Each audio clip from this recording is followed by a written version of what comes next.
Hey guys, tonight we take a long, slow walk into the green chaos of Vietnam. A place where the air sticks to your skin, the trees watch you back, and the ground itself wants you dead. You trudge through razor grass that slices your fatigues. The humidity strangles your lungs like a damp hand. Somewhere, just beyond the trees, the jungle hums with 1,000 secrets, none of them friendly. Sun Tzu warned, know the ground, or you will be swallowed by it. In Vietnam, that's not metaphor. The mud will eat your boots. The roots will trip your silence. The ants will build bivouacs in your sleeping bag. You probably won't survive this.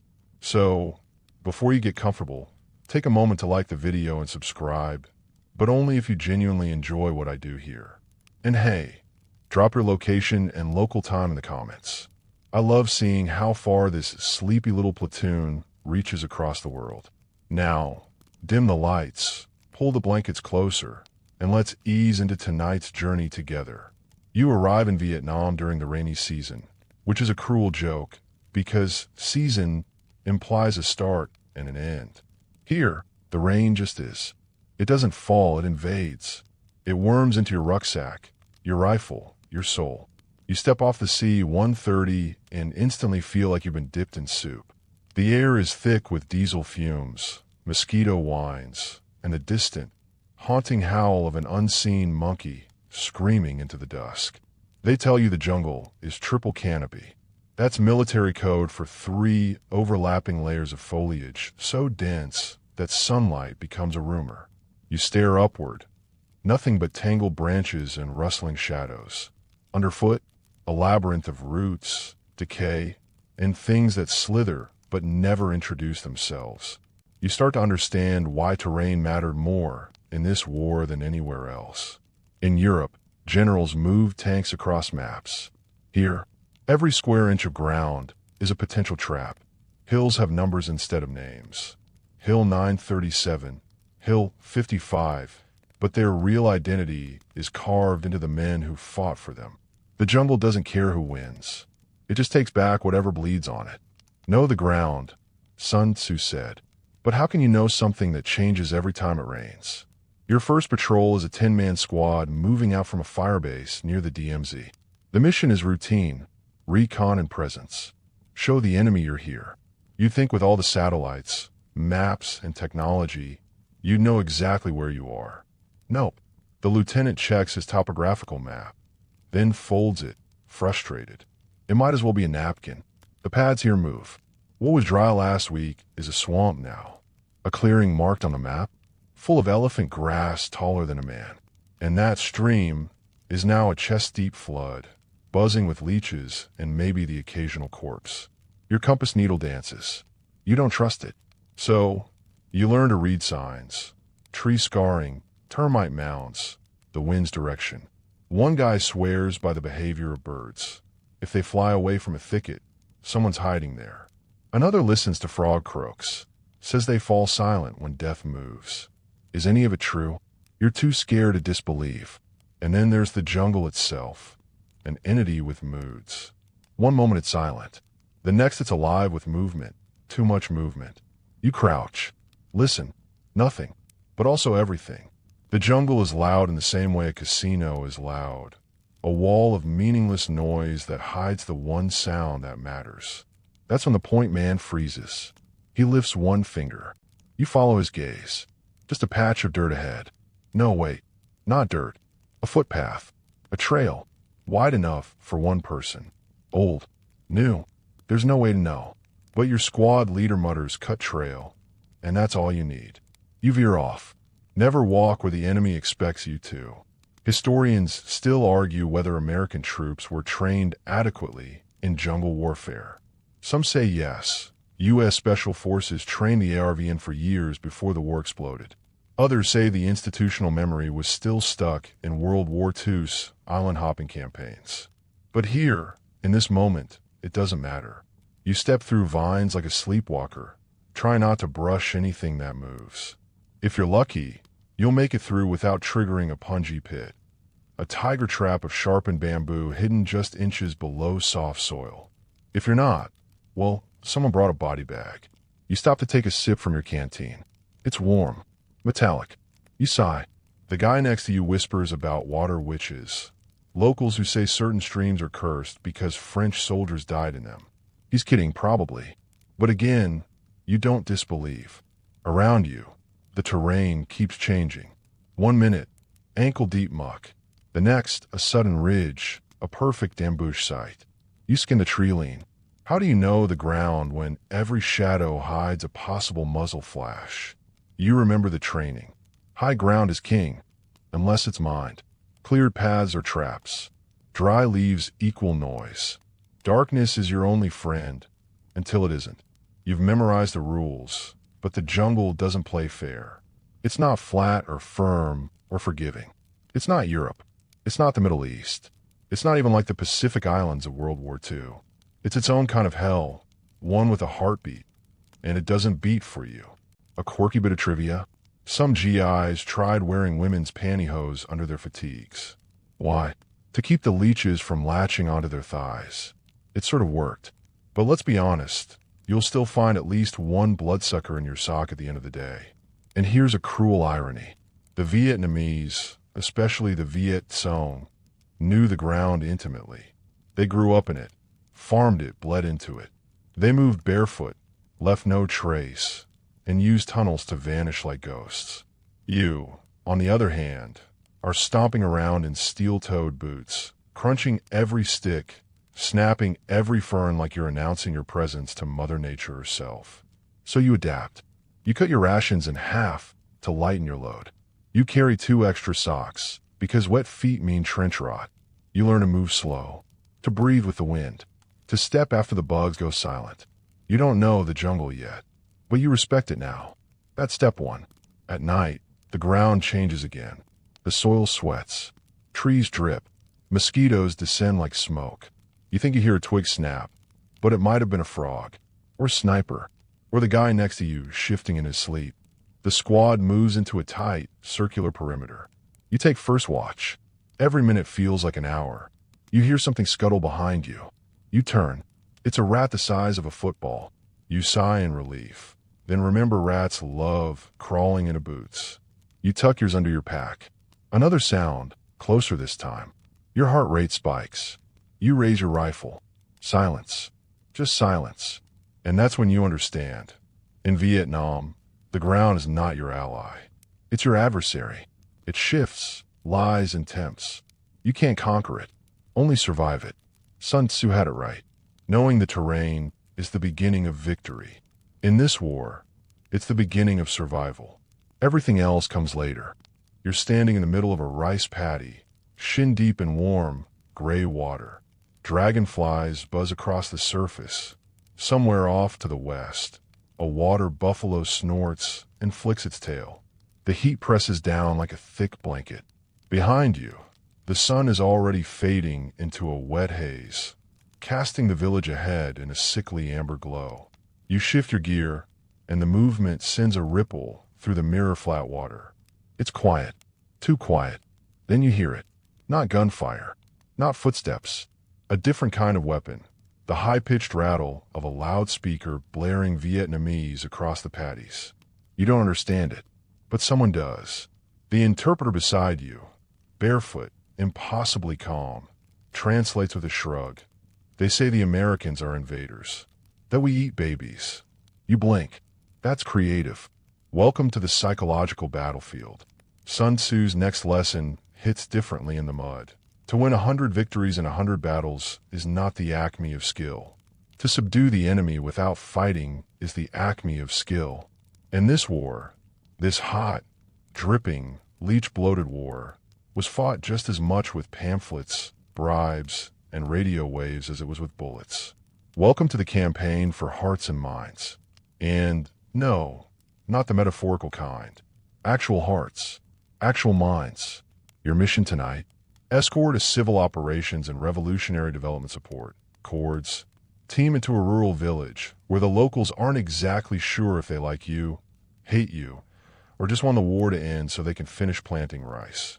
You slosh into the village behind a small convoy of jeeps and South Vietnamese troops. The smell hits first, with smoke, fish sauce, and cow dung. Kids peek from behind fence posts. A woman pumps water from a well and watches you like she's sizing up a stray dog. She's seen uniforms before: French, Japanese, Viet Minh, Viet Cong, ERVN. You're just the latest foreign flavor. This is where things get delicate. The Hearts and Minds program, dreamed up by U.S. strategists with the best of intentions and the softest of office hands, sounded great on paper. Provide villages with food, medical care, and security, and they'll love you. Easy. In practice, it's like trying to charm a bear after poking it with a bayonet. You watch as the team sets up a makeshift medical tent. Corpsmen treat children for ringworm, coughs, infected cuts. The army drops off sacks of rice, cooking oil, even some new sandals. A PSYOPs guy flips through flashcard with the kids, each one printed with smiling cartoon soldiers and sunny slogans like "The Americans are your friends." You'd laugh if you didn't know what's coming next. Because when night falls, so do the illusions. That same village, it turns. Just after midnight, the South Vietnamese interpreter is shot while fetching water. A tripwire grenade kills 2 Marines checking the perimeter. And by dawn, a chilling truth emerges. Most of the Viet Cong who attacked you came from inside the village, after sharing your rice, your medicine, even your cigarettes. Winning without fighting, huh? Historians still argue whether Hearts and Minds was naive or just impossible. Some say it lacked cultural understanding. Others believe it failed because the villagers were simply trying to survive and would align with whoever promised the safest tomorrow. Sometimes that was you. Often it wasn't. But you learn the hard lesson.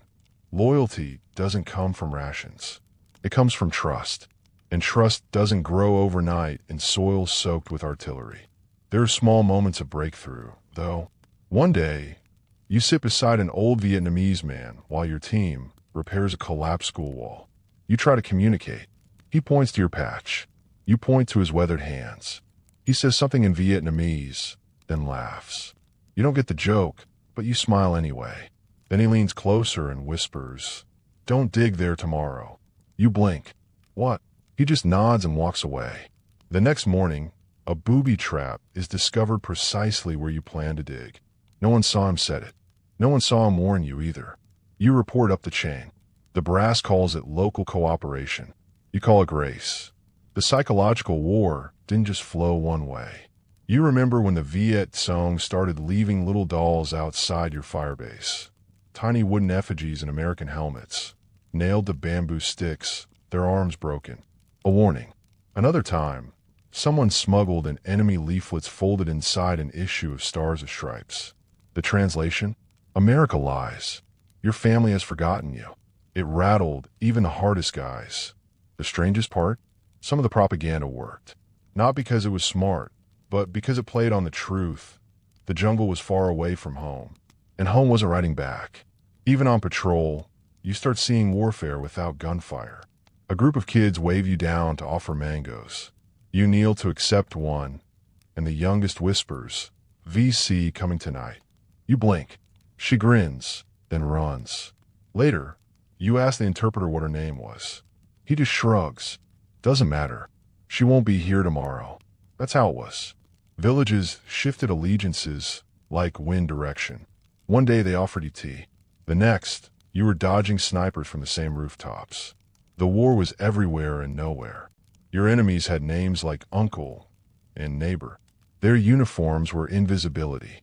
You begin to understand what Sun Tzu really meant. To win without fighting wasn't just about cleverness. It was about intimacy with uncertainty. It meant influencing without owning, controlling without holding, terrifying without touching. You see it on the faces of the villagers. The mother who offers you a smile with her mouth, but not her eyes. The boy who learns your name, but keeps his hands behind his back. And you see it in your squad, too. One guy swears he saw a VC shaking hands with your platoon leader during a medical drop. Another finds a family hiding radio batteries under a basket of eggs. Nobody reports them. Why? Because if you report them, they disappear. And if they disappear, so might you. Fun tidbit. In one failed Hearts and Minds campaign, American troops tried to introduce peanut butter to rural villages. Supposed to be nutritious, high calorie, great shelf life. The villagers hated it. Too sticky, too weird. They used it to fix chair legs instead.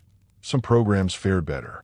Vaccination drives, anti-cholera efforts, and road repairs genuinely helped, sometimes.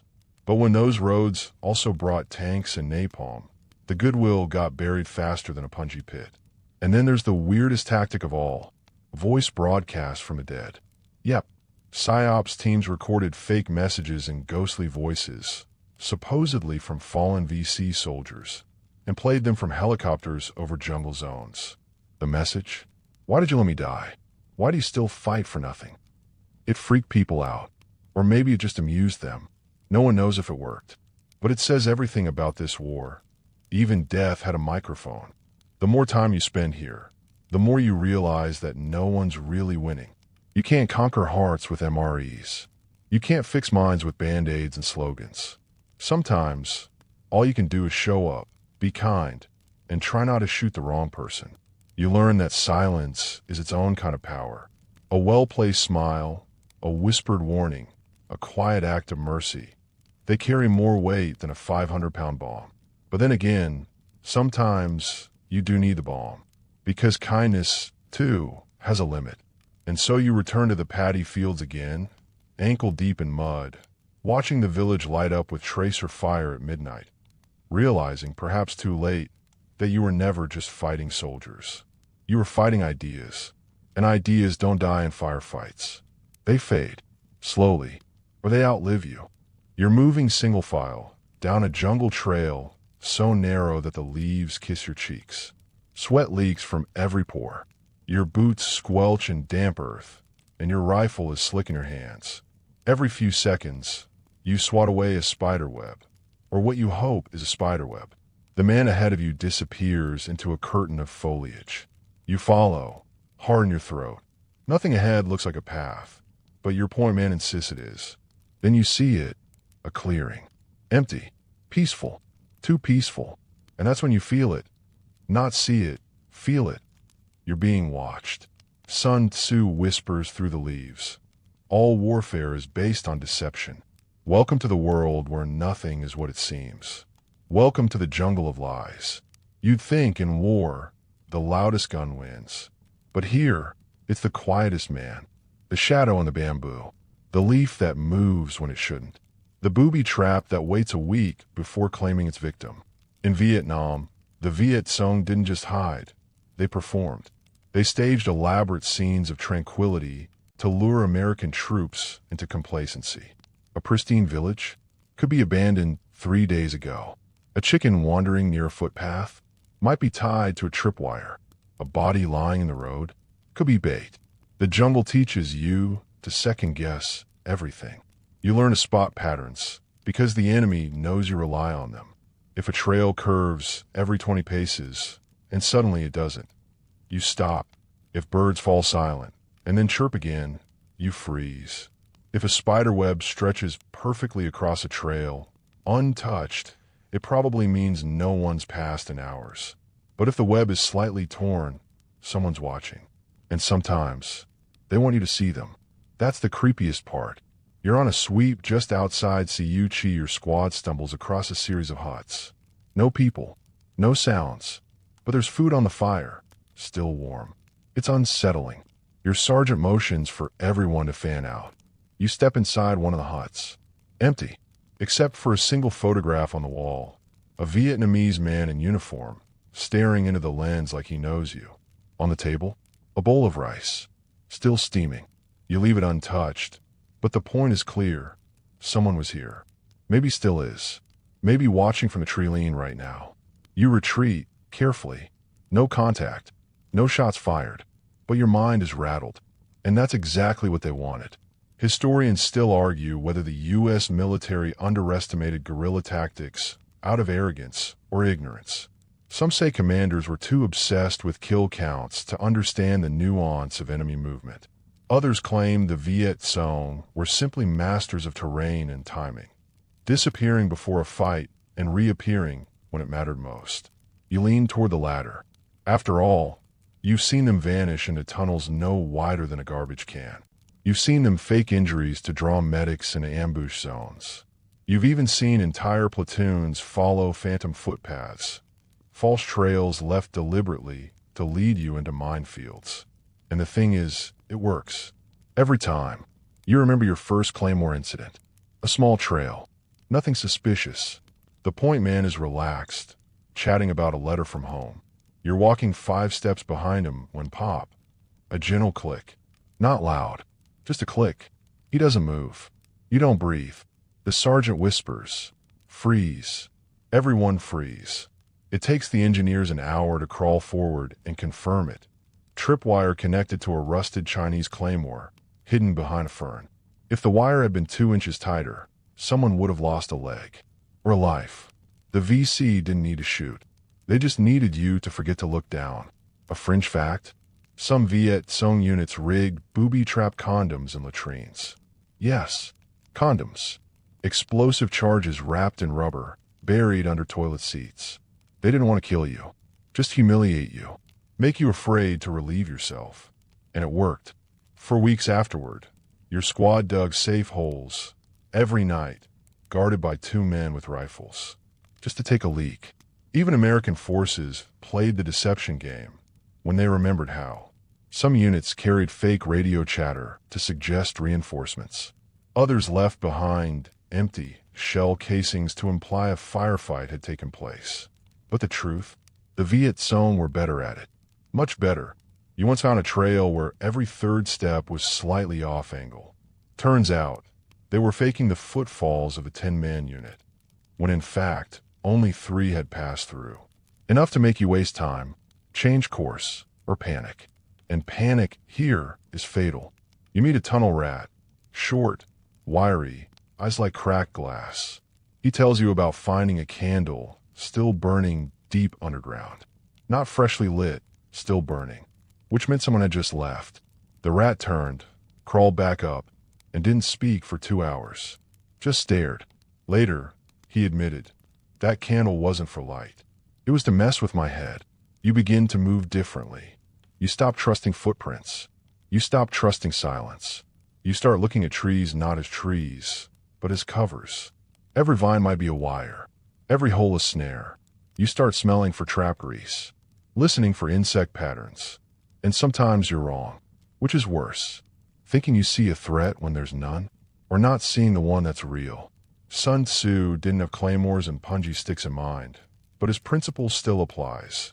If your enemy must waste energy deciding whether what he sees is real, you've already won. There's a rumor in camp that the VC sometimes dressed as monks. Peaceful, harmless, covered in saffron robes. You laugh it off until you meet one. He's holding a prayer wheel. Bowed head, gentle smile. Your squad leader lets him pass. Later, you find a hidden trail of footprints behind the temple. Fresh, barefoot, leading to a tunnel entrance. You double back. The monk is gone, and you feel like a fool. The thing about deception in Vietnam is that it's not always tactical. Sometimes it's existential. You're never really sure where the enemy ends and the civilian begins. You're never sure if the ally giving you information is loyal or paid. You're not even sure if you believe in what you're doing half the time. That's the hidden cost of deception. Not the traps, not the fake trails, but the erosion of certainty. And once certainty is gone, everything feels like a lie. Another strange tactic? Fake artillery barges.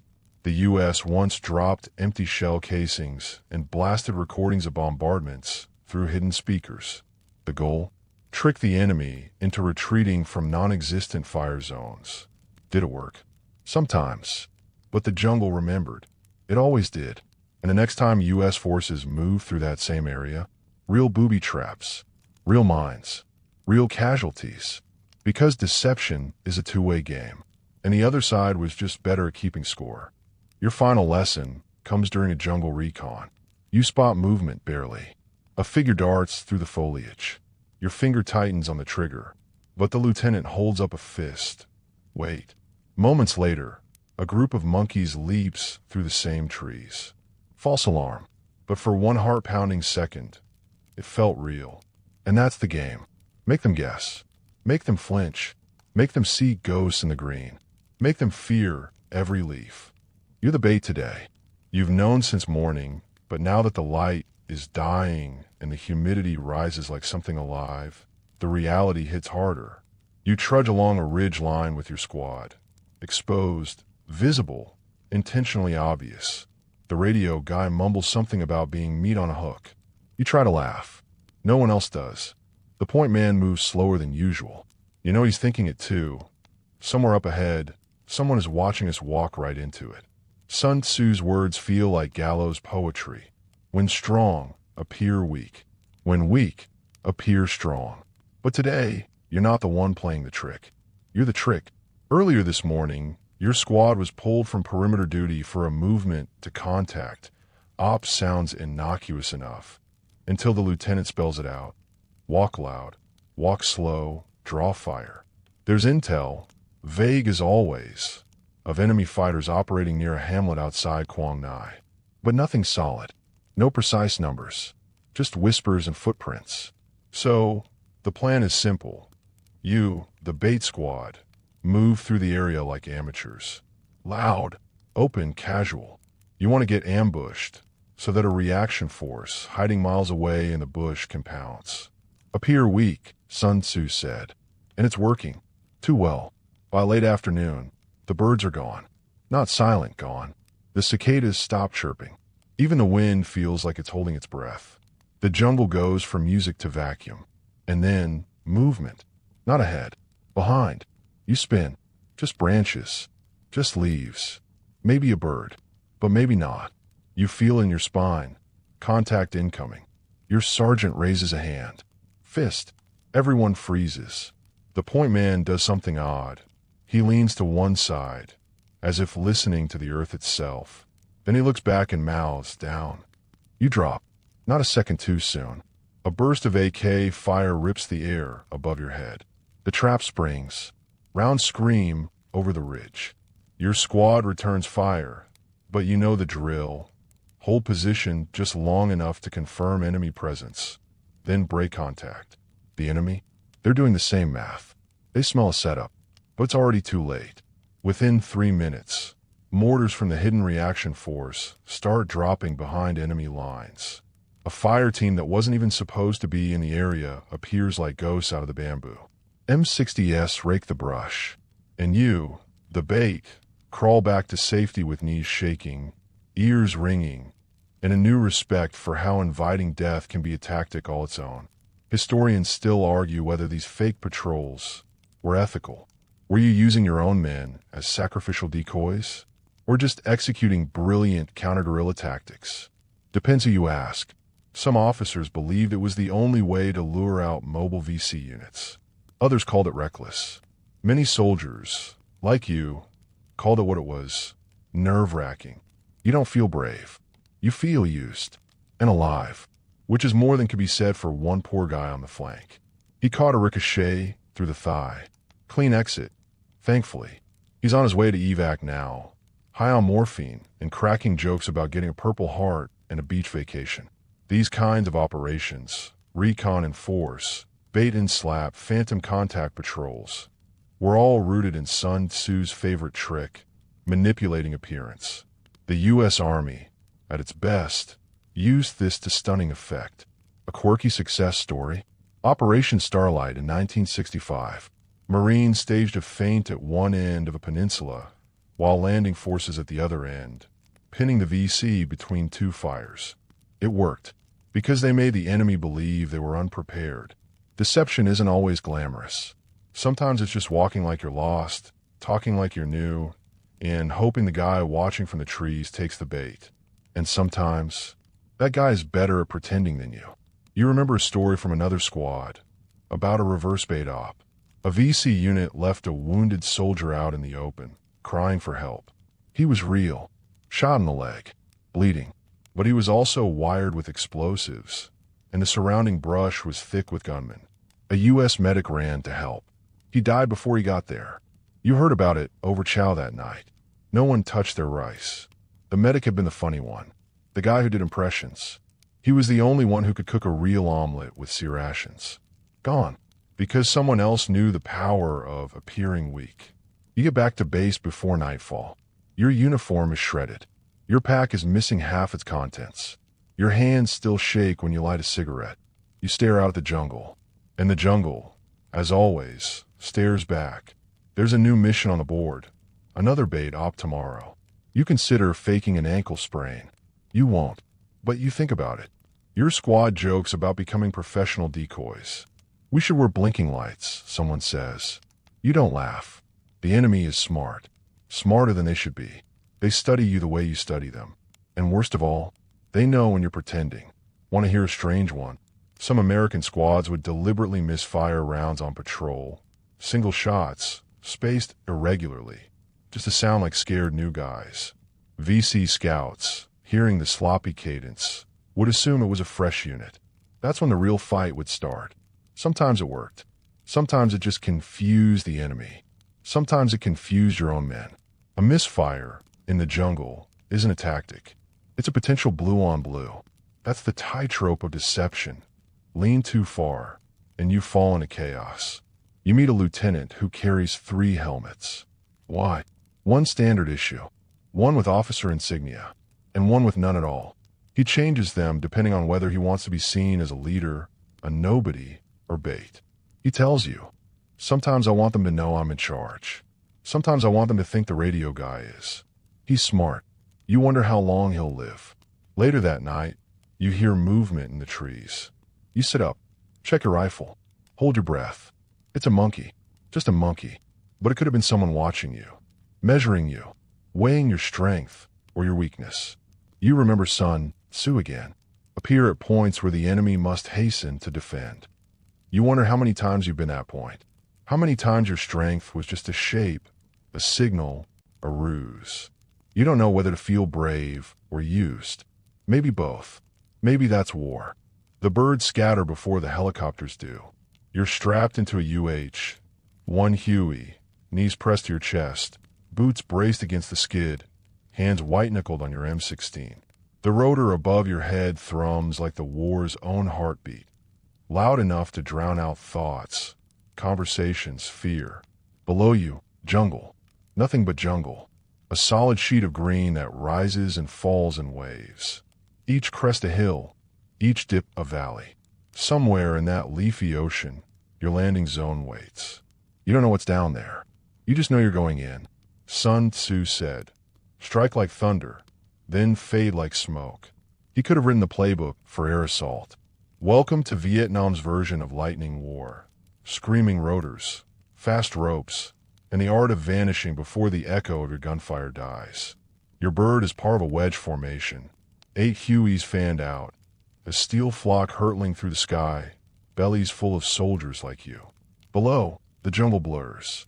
You see streaks of brown, rivers, trails, maybe roads. But mostly it's just green. Green so thick it looks solid. You can't imagine landing in it. You can't imagine coming out of it. And then the headset crackles. 1 minute.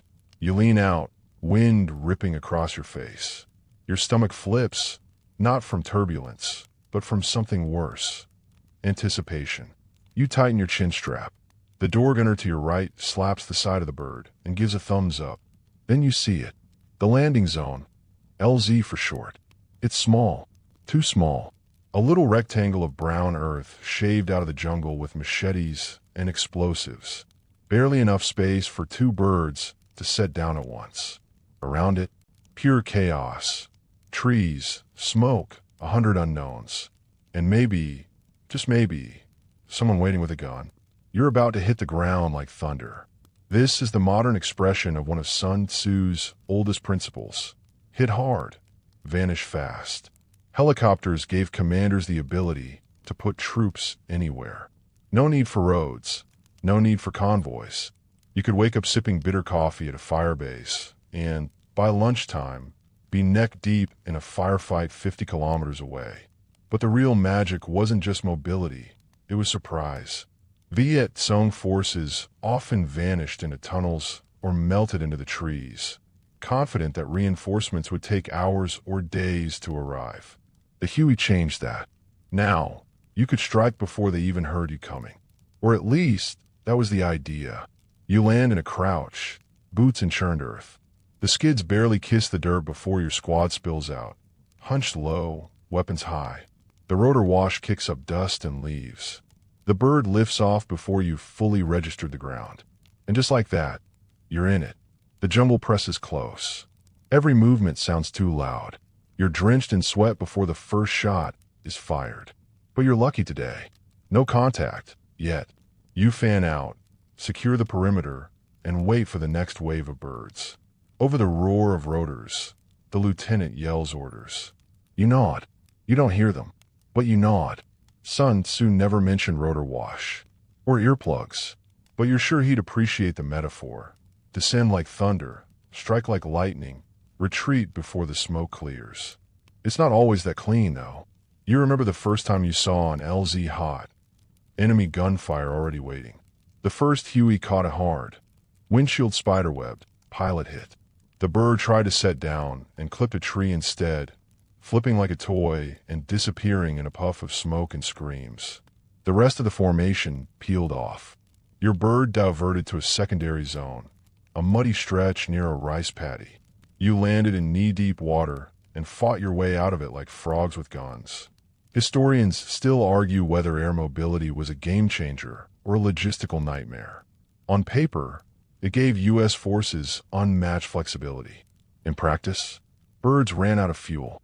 LZs were too small. Enemy fire was constant. The VC learned to target the landing, not the landing party. The phrase zip in, zap out becomes gospel. You're not meant to hold the ground.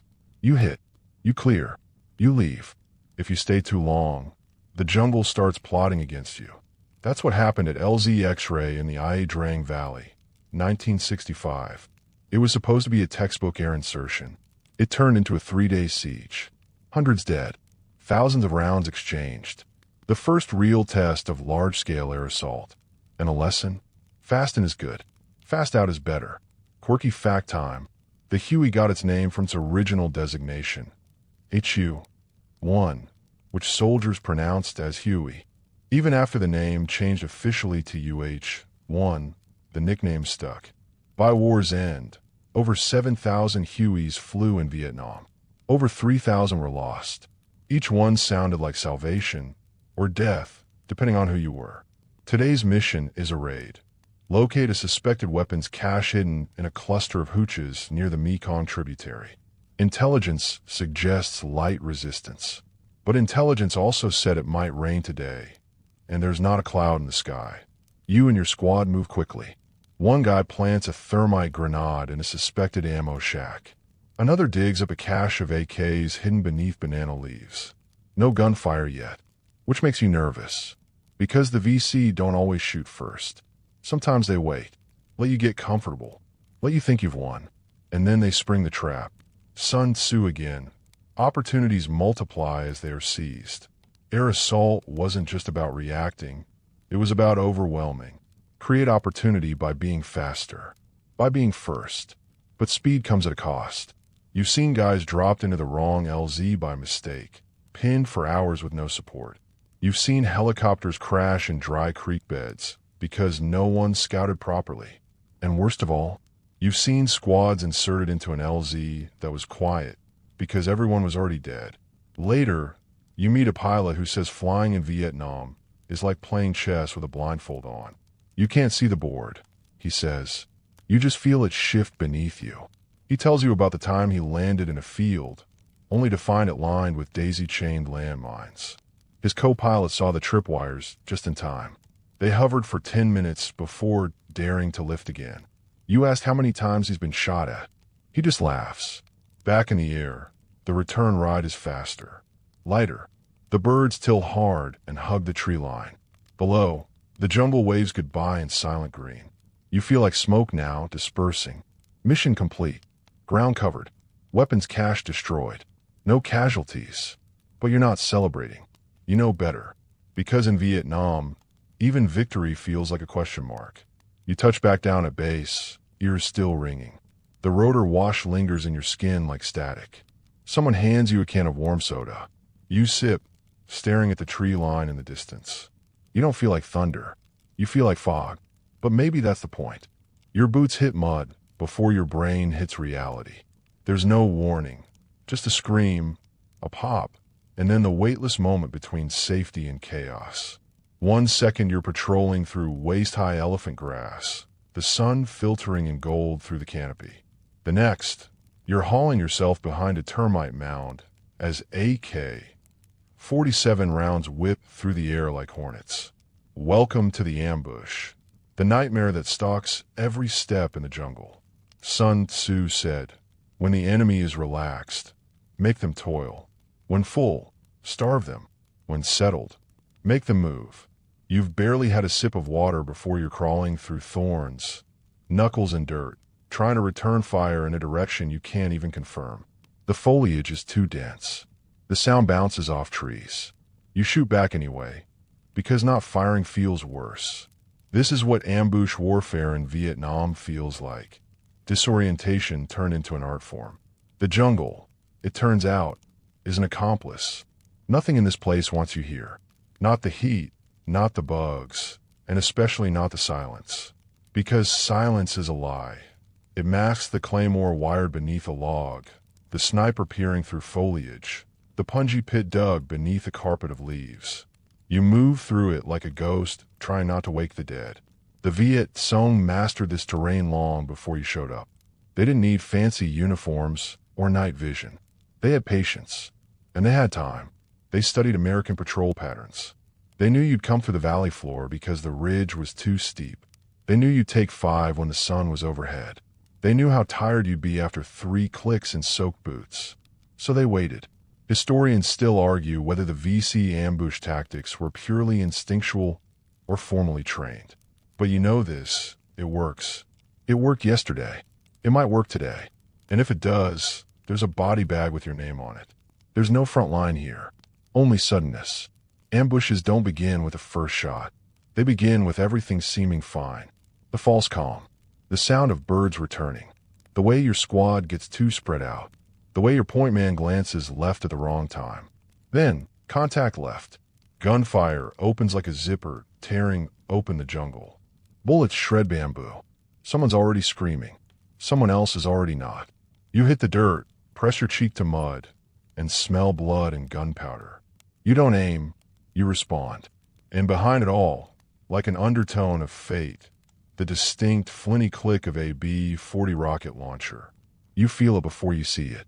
Your platoon leader tries to coordinate a response, yelling into the radio, but the words get swallowed by static and panic. The RTO is down.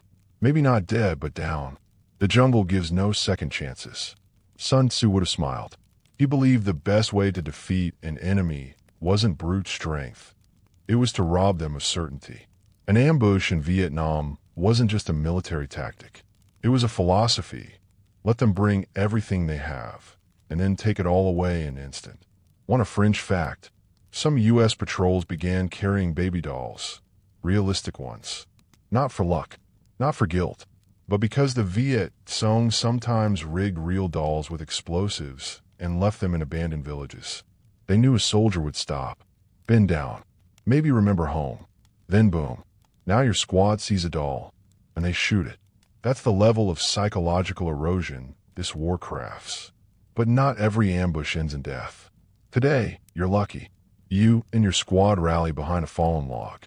Your M60 gunner lays down suppressing fire with a rage that sounds almost personal. Someone tosses a grenade into the bush ahead. The blast stuns the enemy long enough for you to retreat. Not advance, just survive. You fall back toward higher ground. The fire tapers off. Either they're pulling out or repositioning. You don't wait to find out. You'll hear about this again tonight. Debriefing under canvas light. Someone with a map and a pointer, explaining how the ambush shouldn't have happened. Maybe someone will be blamed. Probably not. But everyone knows. The jungle wins. Later, you talk to a man from Charlie Company. He once survived 3 ambushes in a single week. You start smelling them, he says, and you're not sure if he's joking. Not the people, the moments. The birds when they stop singing. The sweat down your spine. The way the jungle waits. And the silence. That's the worst part. You'd think silence would mean peace. But in Vietnam, Silence means a claymore waiting to whisper your name. Tactics evolve. The VC learned to split their ambushes into stages. A small contact group would open fire first. Just a few shots. Just enough to grab your attention. Then when your squad dove for cover, bam, the flanking team opened up, catching you sideways. It's called an L-shaped ambush. You've seen one from the wrong side. It's not a trap. It's a vice. Sun Tzu again. Appear at points which the enemy must hasten to defend. March swiftly to places where you are not expected. Ambushes, in this sense, are not about destroying your body. They're about disarming your mind, making you second-guess every twig, every rustle, every village without footprints. You remember one village in particular, too quiet, too clean, food still cooking, chickens still in cages. You enter cautiously, no sign of the enemy. But when you turn to leave, the path behind you is mined. Tripwires strung between bamboo stakes, so thin they shimmered like spiderwebs. The entire place was a trap disguised as normality. You don't walk the same way anymore. You don't even think the same. You check the ground for tripwires. You tap tree trunks with your rifle, but you watch the birds. If they flush suddenly, you freeze. You smell for cordite and listen for silence. You read the jungle like a liar's face. Sun Tzu trained you, whether you knew it or not, because he didn't write about ambushes as surprises. He wrote about them as inevitabilities. Back at base, someone asks if you got any kills. You shrug. You're more interested in the guy who tripped and fell before the contact started. He might have saved the whole squad, just by making a noise at the wrong time. It's the randomness that eats at you. You do everything right, and still lose men. You do everything wrong, and somehow live. It doesn't add up, but it doesn't have to. Not in a jungle that doesn't care who wins. You go to sleep that night to the sound of distant mortar fire. You tuck a poncho liner around your boots, the way the old-timer showed you. Keeps the scorpions out. And just before you drift off, you whisper to no one. Don't relax. Don't settle. Stay ready. Because that's the art of ambush warfare. You never know if the war is over, or if it's just waiting. You're squatting in the mud, brush between your fingers, and a map spread out like a fragile prayer. The interpreter is muttering in whispered Vietnamese to an old man with no shoes and one eye. He doesn't blink when he speaks. You try to match his expression, but you already feel naked without your rifle. This isn't a firefight. This is the other side of war, intelligence gathering, jungle espionage, where the battles are fought in words, silences, and gestures more dangerous than bullets. Sun Tzu said, "Know the enemy and know yourself. In 100 battles, you will never be in peril." But he never had to figure out if a 13-year-old girl was really just carrying water, or if the jug had a mortar fuse. You're deep inside the shadows now, where nothing is solid and everything has a second meaning. This is the war of whispers. The first thing you learn about intelligence in Vietnam, everyone lies. The villagers say there are no VC nearby.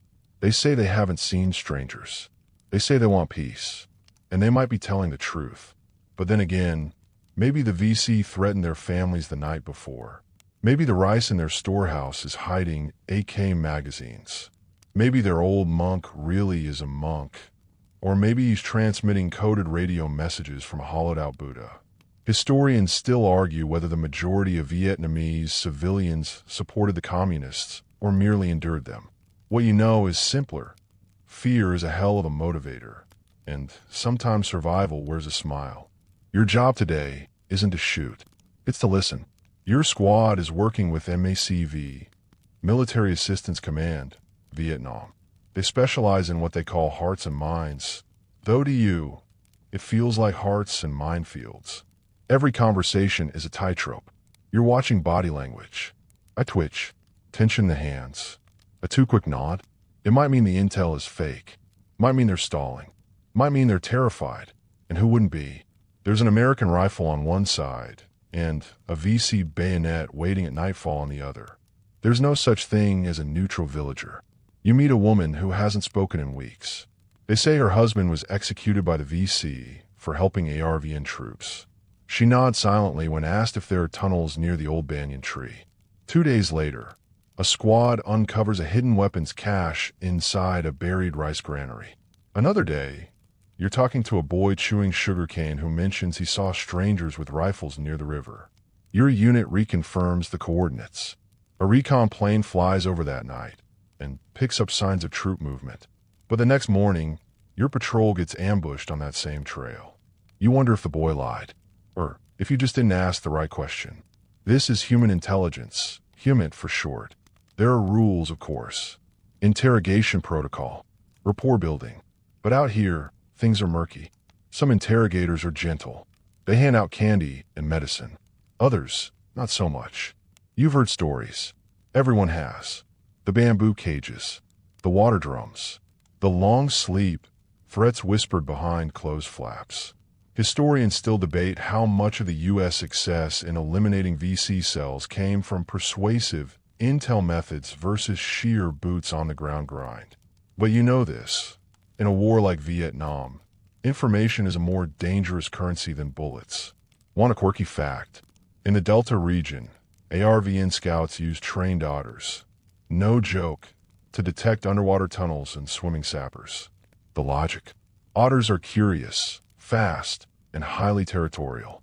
If they swam one direction and didn't return, something was down there. A ripple. A ripple meant life. Or death. The Americans laughed until it worked. Then they stopped laughing.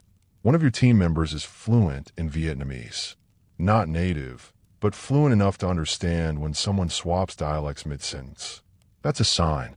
A northerner pretending to be a southerner. A spy slipping up. A potential double agent. And then there are the ARVN SIG units, civilian irregular defense groups. Mostly Montagnard tribesmen, trained by U.S. Special Forces to protect their own land. Some of them are loyal beyond belief. Others drift like smoke between the lines. Guns by day, knives by night. You've seen CDG scouts lead men straight into ambushes. No one said this war was clean. Information gathering isn't just about talking. Sometimes it's about watching. You remember the time a sergeant had you lay in a spider hole near a rice paddy for 8 hours. No movement, no sound. You watched the same family walk to the same patch of land. Until one day, they didn't. They took a different route. A weird detour. The next morning, engineers swept the field. Found 6 anti-personnel mines hidden in rows, spaced just far enough apart to catch an entire squad. That one deviation saved lives. And it came from a moment no louder than grass swaying. You start to get paranoid. Every kid might be a runner. Every cow might be booby-trapped. You heard about a water buffalo strapped with explosives, led into a U.S. patrol during a supposed food-sharing event. Blew 4 men apart. Now even animals are suspect. You start to miss the simplicity of gunfire. At least when someone's shooting at you, the war feels honest. There's a different kind of intel you rely on. SIGINT, signal intelligence. Radio intercepts. Enemy chatter. But in the jungle, radios are sketchy, batteries run low, and the VC use runners more than airwaves. So you're back to talking. To old women with memories like vaults. To kids who giggle when you mime cartoon faces. To elders with weathered hands who light incense before telling you what they know, or what they want you to believe. You write it all down. You cross-reference. You send it up the chain. And sometimes, it's actually true. There's one moment that still haunts you. A girl, maybe 10 years old, brought you a folded scrap of paper. She handed it to your interpreter and pointed toward the north tree line. When the interpreter unfolded it, it was a sketched map. Simple, childlike. A square with 3 X's. An ambush was waiting. The map was real. Your platoon avoided it. You never saw the girl again. Whether she ran, was taken, or simply vanished into the jungle, you'll never know. But you remember her face. You still wonder what it cost her to draw that map. Sun Tzu wasn't wrong. All warfare is based on deception. But in Vietnam, deception wasn't just a tactic. It was the air you breathed. It was folded into the leaves. Spoken in coded glances. Smuggled inside chicken baskets. Painted in graffiti that meant nothing to you, but everything to them. You learn to read behind the words. To trust no first answer. To question every yes. To hear the silence between phrases. because that is where the war is really won or lost. You finish your intel sweep at dusk. You filled 2 notebooks, sweated through your shirt, and ignored your instincts a dozen times too many. A young boy follows you as you leave, barefoot and quiet. He offers a hand-drawn comic, American soldiers fighting dragons in a rice paddy. You take it, because sometimes the only truth you get in Vietnam comes from a child's pencil and a page that hasn't learned how to lie yet. You wake up to the smell of fire, again. Not smoke, not fuel, fire. Somewhere out in the jungle, another patch of forest is being turned to ash by the hands of men in green fatigues. Another burst of Agent Orange, another control burn, another napalm run, streaking like a comet across the canopy. Welcome to the scorched earth chapter of the war. Sun Tzu never imagined defoliation aircraft or chemical cocktails that erased entire ecosystems. But his spirit still echoes in the strategy. When you surround an army, leave an outlet. Do not press a desperate foe too hard. Here in Vietnam, there is no outlet. The jungle is the enemy, and it must be cut, burned, and poisoned into submission. This is what happens when warfare turns ecological. You step outside the firebase perimeter, and the sky is already hazed with chemical mist. 2 hours ago, a ranch hand C-123 sprayed the ridge to the west. Now the leaves hang limp, blistered. The vines are drooping like drowned snakes. You cover your mouth with a rag. Too little, too late. It's not the first time you've walked through an herbicide ghost trail. The Americans call Operation Ranch Hand. The Vietnamese call it something else entirely. Rung Chet, the dead forest. Historians still argue whether the U.S. command fully grasped the long-term impact of Agent Orange on its own soldiers, let alone the Vietnamese civilian population. Some documents suggest they knew. Others insist it was treated like any other war tool. One more smoke grenade in the arsenal. What you know is that your buddy's skin broke out in lesions after a monsoon turned the ground to soup. And the lieutenant who used to jog shirtless near the contaminated stream? Gone home early with mysterious liver problems. Even your dog tags feel heavier lately. Here's a quirky one. Some of the early defoliants used weren't initially military creations at all. They were modified weed killers, pulled from agricultural research labs, tweaked for volume, then dumped on forests with a wink and a nod. Imagine telling a jungle to behave with the same chemicals used on dandelions in Nebraska. Then imagine doing it with industrial force. Over 19 million gallons worth between 1961 and 1971. The jungle doesn't take kindly to being erased. The Vietnamese landscape was never just background. It was the battlefield. And so, it became a casualty. You remember walking through the highlands after a major spray. The trees weren't just dead.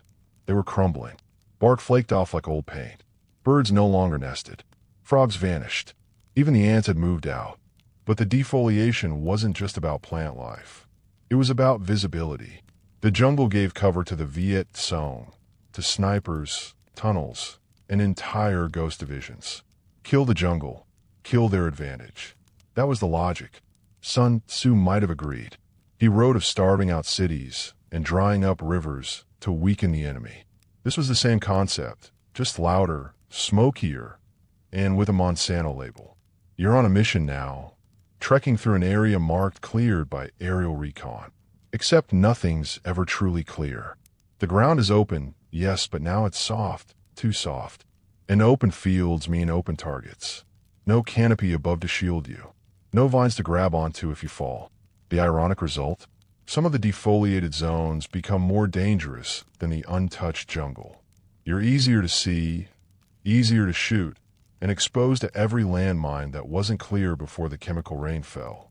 The ground looks dead, but it remembers. At base camp, someone jokes about orange rain. That's what they call the greasy runoff that drips from trees after a spray. It dyes the boots, stains the skin, makes you wonder if your insides are changing color too. You stopped asking if it's safe. You just shower when there's water. Once, you watch a local farmer try to replant in one of the cleared zones. He kneeled in the dry dirt for hours, fingers working in silence. Not a single sprout emerged. His hands were trembling when he stood up. Empty. That patch has remained barren to this day. Sun Tzu's principle, attack the enemy's strategy, was twisted here into something darker. Not just neutralizing supply routes or killing officers, but reshaping the entire terrain so that resistance itself became impossible. The jungle wasn't just the stage, it was the actor. The Americans decided to cut its lines, dim its spotlight, and bulldoze the set. In some areas, bulldozers literally did follow chemical runs.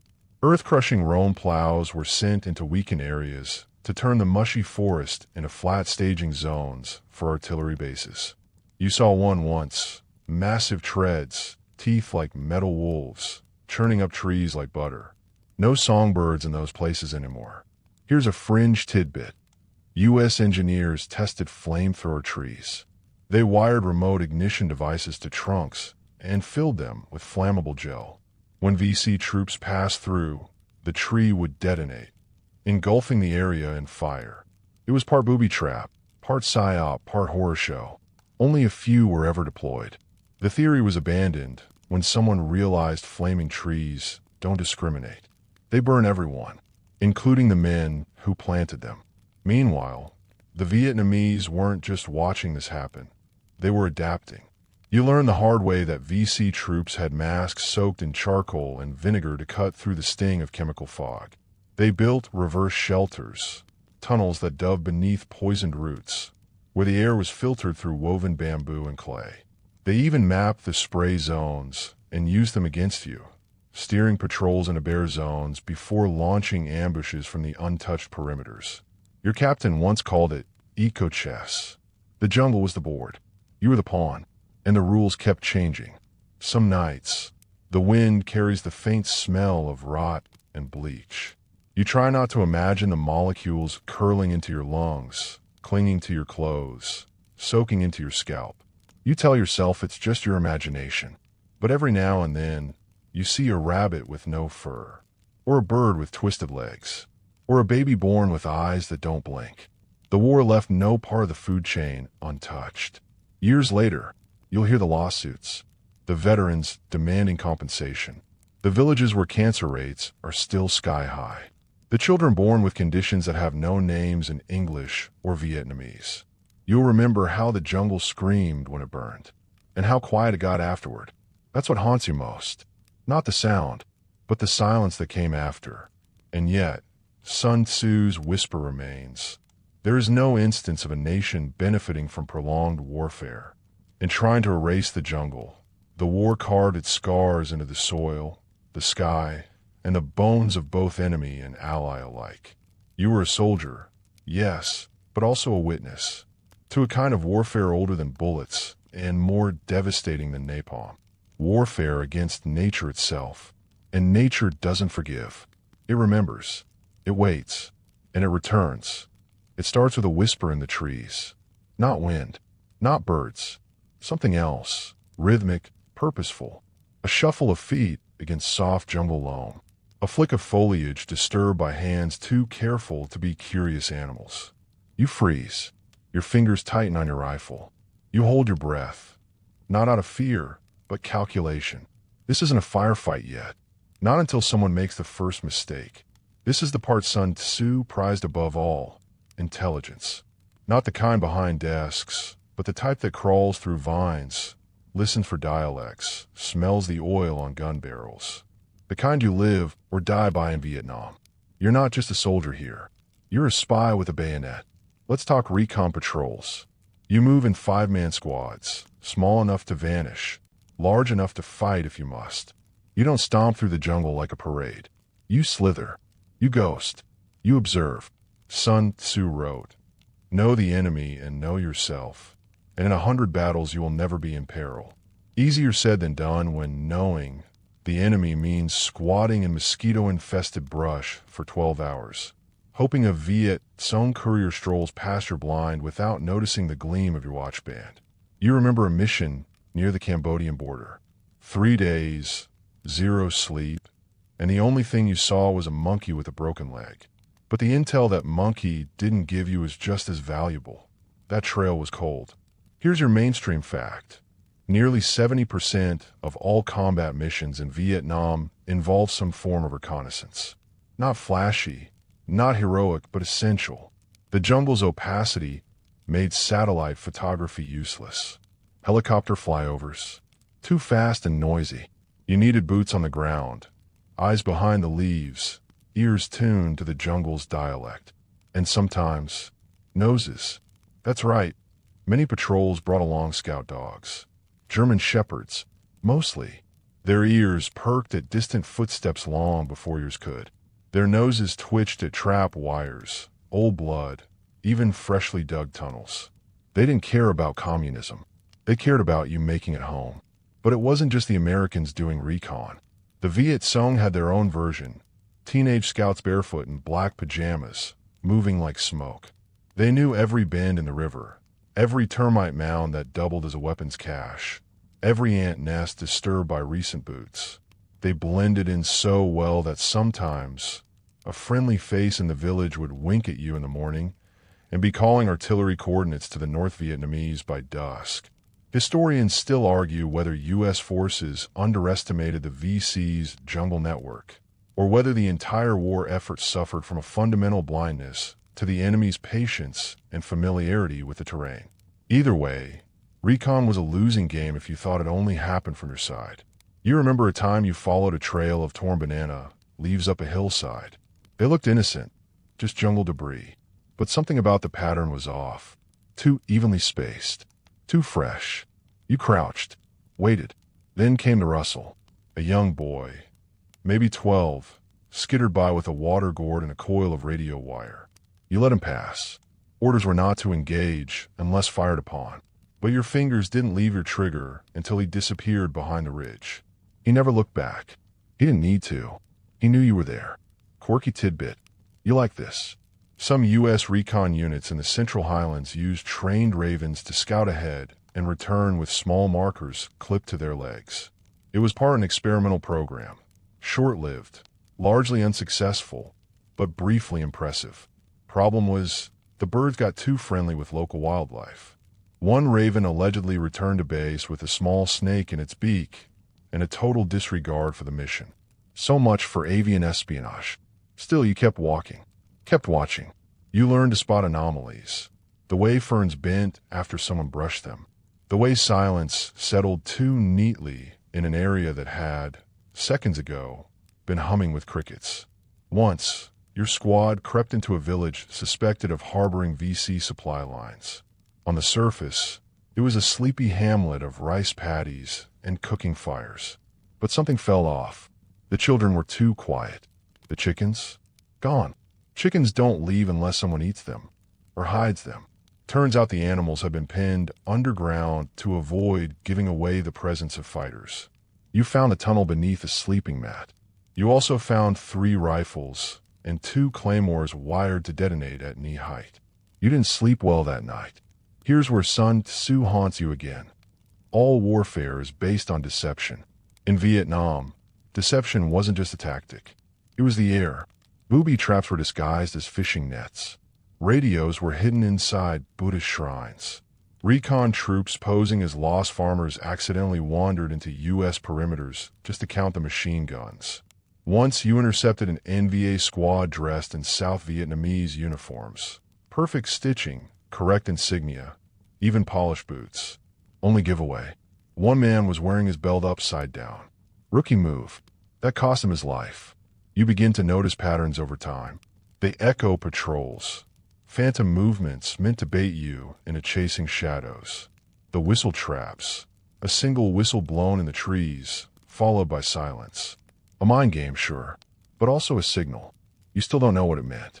Historians debate whether the North Vietnamese had formal recon schools as advanced as the U.S. Long Range Reconnaissance Patrol, LRRP, programs.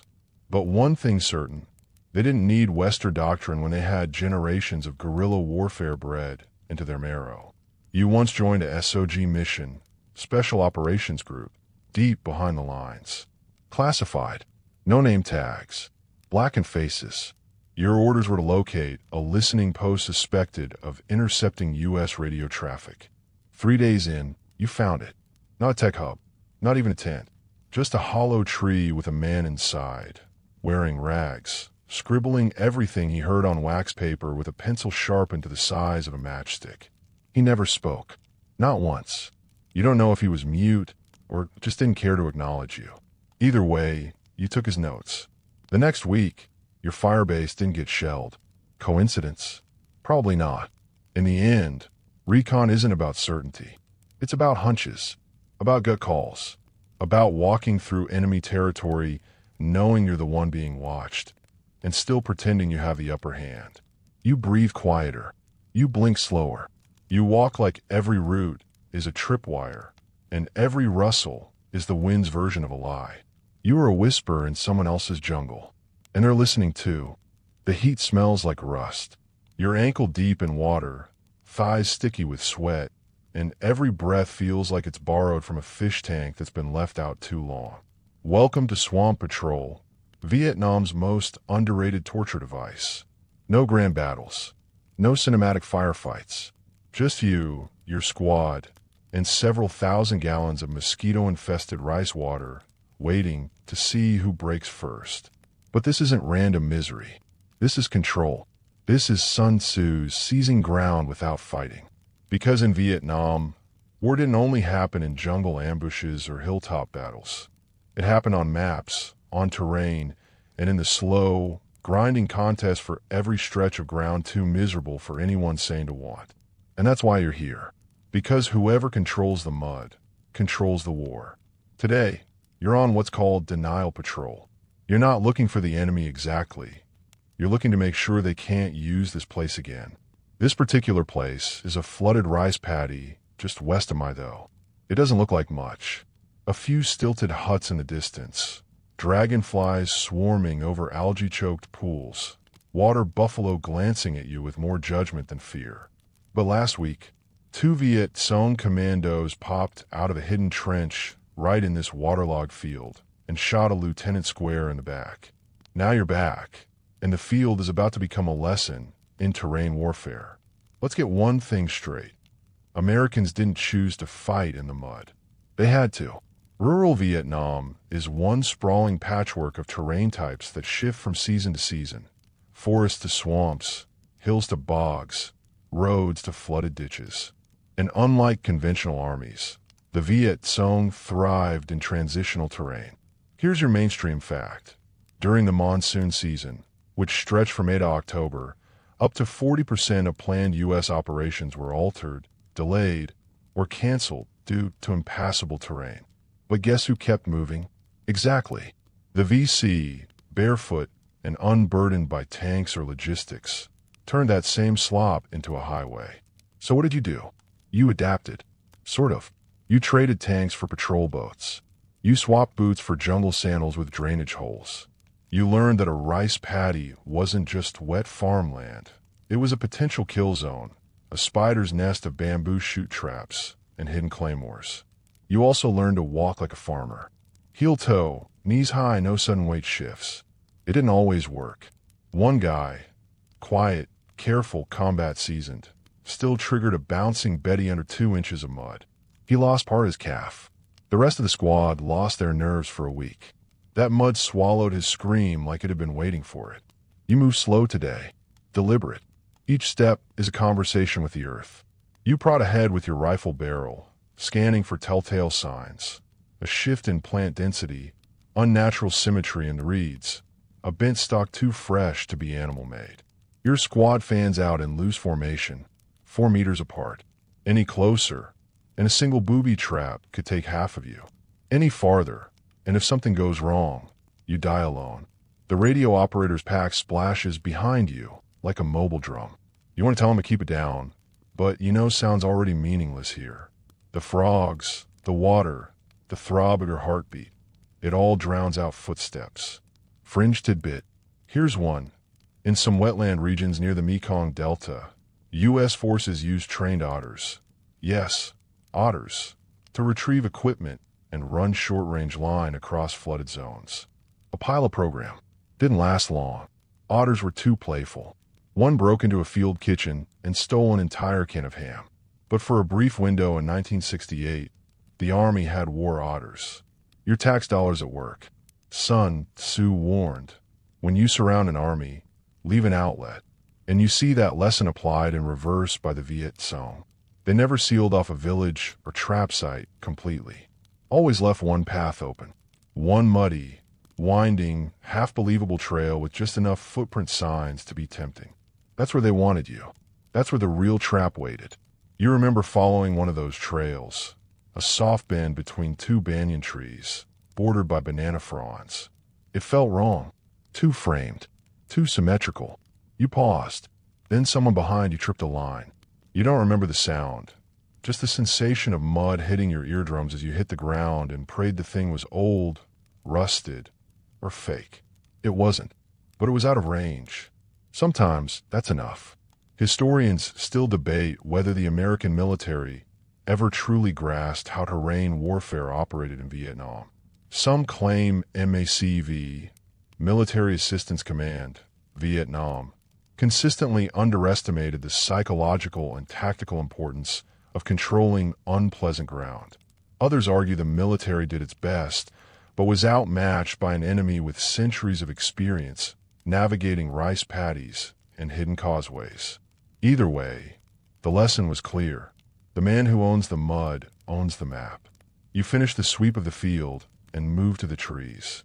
There's a grove of mangroves lining a canal, a dark, tangled nightmare of roots, shadows, and ankle-deep brackish water. This place is a VC favorite for nighttime crossing, so you wire it. Not with explosives, too obvious. You lace it with motion-triggered flares. One trip, and the night will light up like the 4th of July. As you do, you remember the story from another platoon. They'd mined a similar spot weeks ago. Came back to find nothing, not a single trip, except someone had left a tied bundle of flowers on one root. A message. We see you too. You don't know if it's true, but you remember it anyway. Here's where the joke comes in. One guy in your unit claimed he could smell the Tsong before anyone else. Swore they had a certain musk. He'd lift his nose and go, "Yep, smells like defeat and fish sauce." You laughed. Everyone did. Until he was the first to call a silent ambush in a misted-out bog, and saved all of you. Now when he sniffs the air, you pay attention. The day ends in mud, same as it began. You sit on your helmet to avoid the leeches and eat a lukewarm ration that tastes like sadness and wet cardboard. The sky turns sherbet orange as the sun dips behind the palms. Crickets take up their nightly chorus, joined by the gentle buzz of mosquitoes excited to feast on foreign blood. You don't feel like you won anything. You didn't kill anyone. You didn't capture ground. But tomorrow, the VC will know this stretch of rice swamp isn't a shortcut anymore. They'll have to go around. And that means your mission worked. You didn't just survive the mud. You used it. The jungle breathes louder at night. You've gone from standing in blistering sunlight to huddling beneath a woven canopy of darkness, where every leaf, every rustle, every chirp feels amplified. Welcome to Night Ops, that shadowy realm where visibility dissolves, instincts sharpen, and Sun Tzu's ghost starts whispering in your ear. He said, attack him where he is unprepared. Appear where you are not expected.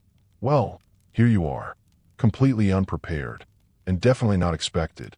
Night patrols in Vietnam aren't about charging into firefights. They're about presence, about making the enemy feel hunted, even in his own backyard. You move like fog, silent, formless, impossible to catch. It's not just about stealth.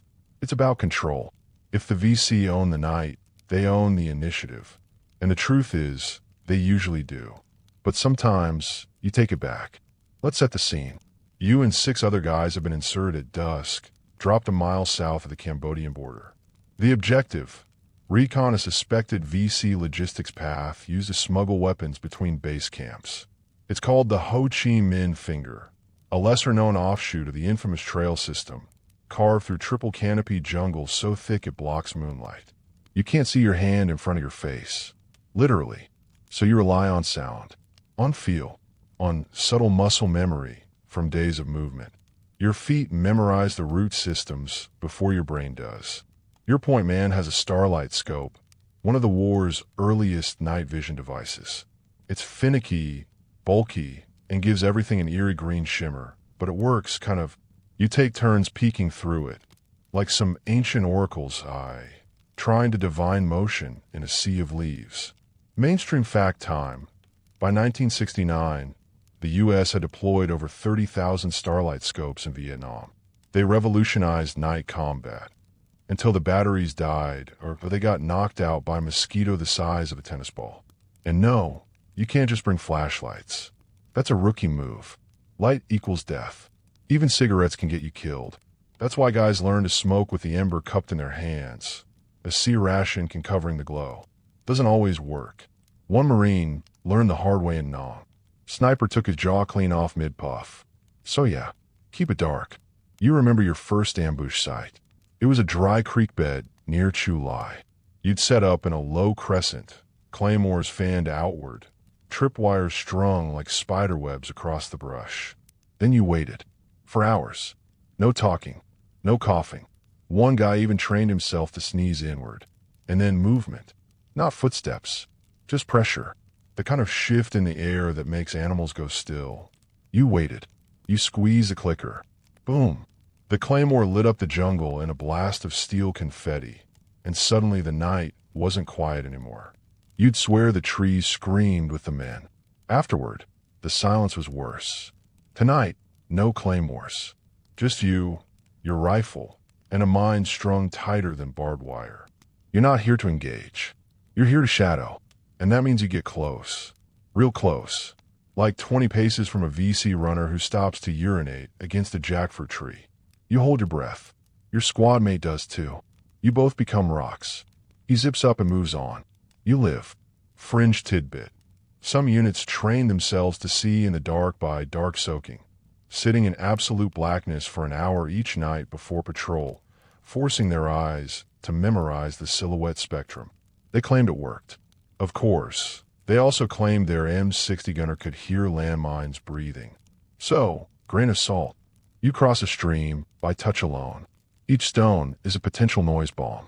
You test them with your heel, shift your weight slowly, count your breath against the splash of nearby frogs. On the far bank, you spot it. A set of bamboo stakes freshly planted in the ground. They angle away from the trail, a directional guide. VC runners use them to signal to each other silently. You follow them, just a little, just enough to glimpse the footpath. Then you leave. Sun Tzu again. To know your enemy. Become your enemy. You're halfway there already. Historians still argue whether night patrols in Vietnam were worth the psychological toll they took. Some say they disrupted VC operations and saved lives. Others insist they burned out soldiers, strained command cohesion, and gave too much power to jungle paranoia. But here's something not in the debate. The silence changes you. Joke time. Because you need one right now. A sergeant once said night patrols in Vietnam were like playing hide and seek with a guy who has rabies, night vision, and a machete. But hey, at least we got exercise. Not wrong. Your squad completes the circuit and returns to the insertion point. You hunker down for extraction. That's when the tree line blinks. Not lightning. A coded flashlight signal. You're right. But it's 5 minutes early. Too early. That's when the second light flashes. Opposite direction. Now you know. The first one was fake. And someone knows you're here. You meld into the roots of a banyan tree. Hearts pounding. No one speaks. The jungle waits. Then, through the underbrush, a low click. A tripwire. But it doesn't go off. Not yet. You freeze. The guy behind you mouths mine. You trace the wire with your eyes. Leads to a grenade suspended in a bamboo shell. Old school VC trick. Effective. You disarm it with tweezers and prayer. Then you retreat. Slowly. Extraction is scrubbed. Too risky. You hunker for the night, 20 meters from the trap. Nobody sleeps. Sun Tzu's lesson tonight. Sometimes, victory is measured by what doesn't happen. You weren't seen. You didn't fire. You left no footprint. But you'll report everything. Every branch, every footprint, every signal. And next week, when another unit drops in daylight, they'll know we're not a step. You own the night now, even if it never really belonged to you. The jungle doesn't echo. That's the first thing you notice when the ambush begins. A burst of AK-47 fire rattles to your right. Sharp, urgent, close. But there's no bounce. The sound hits the trees and sinks in the underbrush, swallowed by vines and mud and damp air. A gunfight in the jungle feels like screaming into a pillow. You drop low. The guy beside you doesn't. He's hit. Drops faster than you can speak his name. You reach to grab him. Instinct. But your squad leader yanks you back. No heroes, he mouths. Just hold your ground. Welcome to the art of being ambushed. Sun Tzu warned you, didn't he? When you are surrounded, be aware. When you are outnumbered, be inventive. Well, here you are. Surrounded. Outnumbered. Time to get creative. You've been sweeping a trail just south of the Parrot's Beak, the curving Cambodian border that bulged like a thorn in Mac's side. Intelligence said it was quiet. You believed them. You even let your shoulders relax. Big mistake. That's when the jungle lit up. The first volley came from tree line. Not a wall of gunfire. Just two short bursts fired at angles, staggered by a second. VCSOP, bait fire, designed to trick you into moving, right into the real kill zone. You almost fall for it. Almost. Your RTO hits the dirt, screaming into his handset. Artillery, airstrike, smoke. Nobody knows. Nobody's waiting. You've got maybe 20 seconds before this turns into a shooting gallery. And right now, your job isn't to kill. It's to survive. Sun Tzu again. He who knows when he can fight and when he cannot will be victorious. Translation: time to bug out. Mainstream historical fact. The average Vietnam ambush lasted under 5 minutes. That's it. 5 minutes of chaos, confusion, smoke, and ricochet. The idea wasn't to annihilate, just to disrupt, to bleed the enemy, to scare the hell out of him. And oh, did it work. Your squad leader screams, "Peel left, peel left." You execute a textbook Australian peel. Each man moving back and to the left while the next lays down suppressive fire. It's messy. It's loud. It's beautiful. You make it 30 meters before the brush explodes. Booby trap. Probably a grenade in a bamboo box, tripwired to a bent sapling. It catches the tail end of your squad. You don't look back. You tumble into a dry gully and hunker behind a termite mound. Something's burning, probably the jungle itself.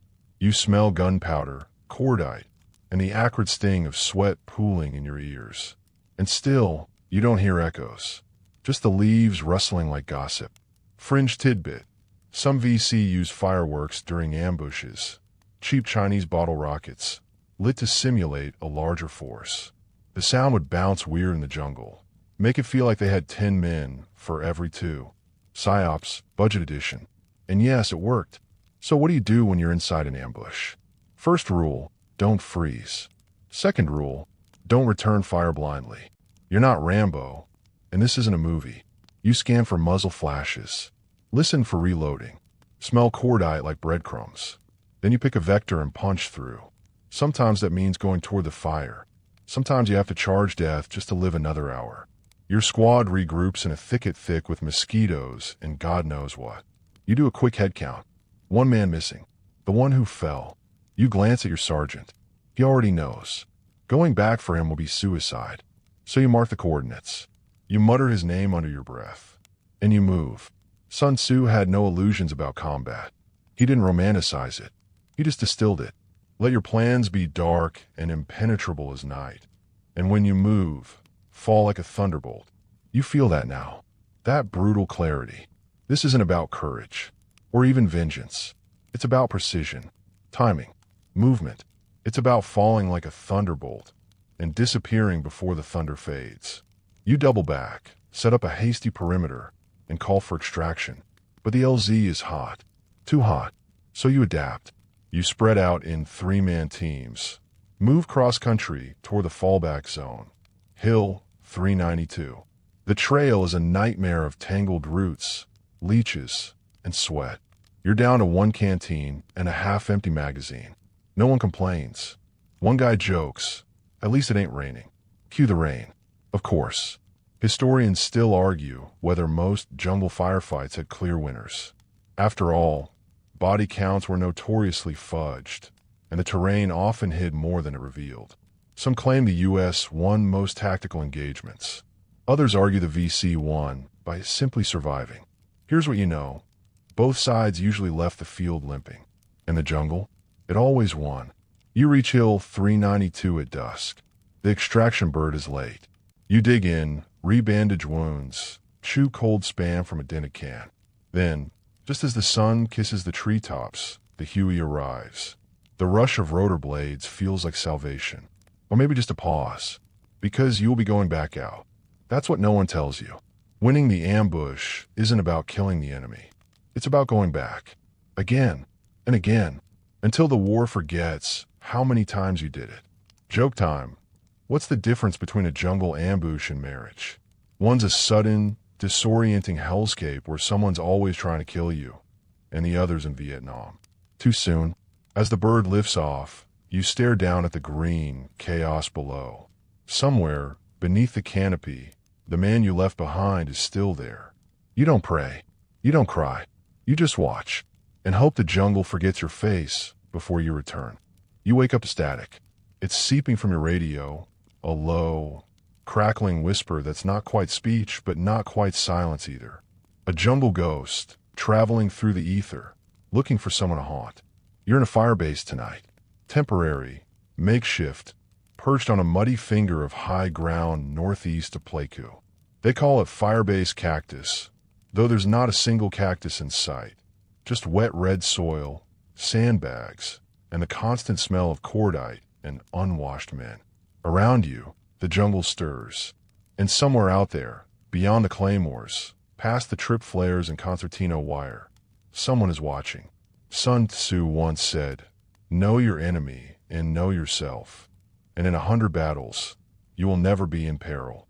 Tonight, your enemy knows you, knows your habits, your routines, the way you slouch when you're bored and stare too long into your sea rations when you're scared. And the thing is, he's already inside the wire. Night warfare in Vietnam isn't just dangerous. It's personal. Forget trench lines. Forget open desert or wide roads. Here, the night belongs to shadows, and shadows are where the VC thrive. They've been watching Firebase Cactus for days, maybe weeks. The mortar tubes hidden in the trellis, those were carried by hand. The maps drawn in charcoal on banana leaves, created by kids with slingshots, walking trails and counting steps while pretending to herd goats. And now it begins. A thump in the distance. Just one. Then silence. Then 7 more. You count each one like a heartbeat. Womp, womp, womp. Incoming. The first explosion lands just beyond the mess tent. The second clips the southern berm. Then 2 more fall short, but they're walking them in. Zeroing. Refining. Someone shouts, "Incoming." But the word feels redundant now. You dive for cover. Mainstream historical fact. More than 85% of combat in Vietnam took place at night. The VC were masters of darkness. No NVGs. No thermals. Just silence, discipline, and terrifying patience. You crawl toward the command post. The mud is warm from the day's heat and smells like old copper and burnt rubber. Overhead, red tracers leap into the dark like glowing hornets. The .50 Cal gunners are laying it on thick, blind fire toward trellis that may or may not contain anyone. No one's sure, but it makes people feel better. Inside the command bunker, your captain's hunched over a map, muttering coordinates to the fire direction center. Outside, you hear the telltale hump of outgoing artillery, 105mm shells arcing into the night like desperate prayers. Then comes the crack. A different sound. Rifle fire. Close. Too close. The perimeter's breached. And just like that, it's no longer a standoff. It's house to house.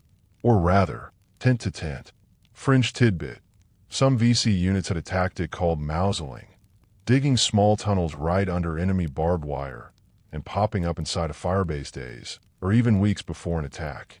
They'd live under the base, quietly listening, sometimes even stealing supplies, until the moment to strike arrived. If that sounds insane, well, it was. But this war broke every rule. You scramble out of the bunker with 2 others, your M16 ready, safety off, finger already trembling on the trigger. You don't run. You flow through the firebase, moving like water over rock. No straight lines.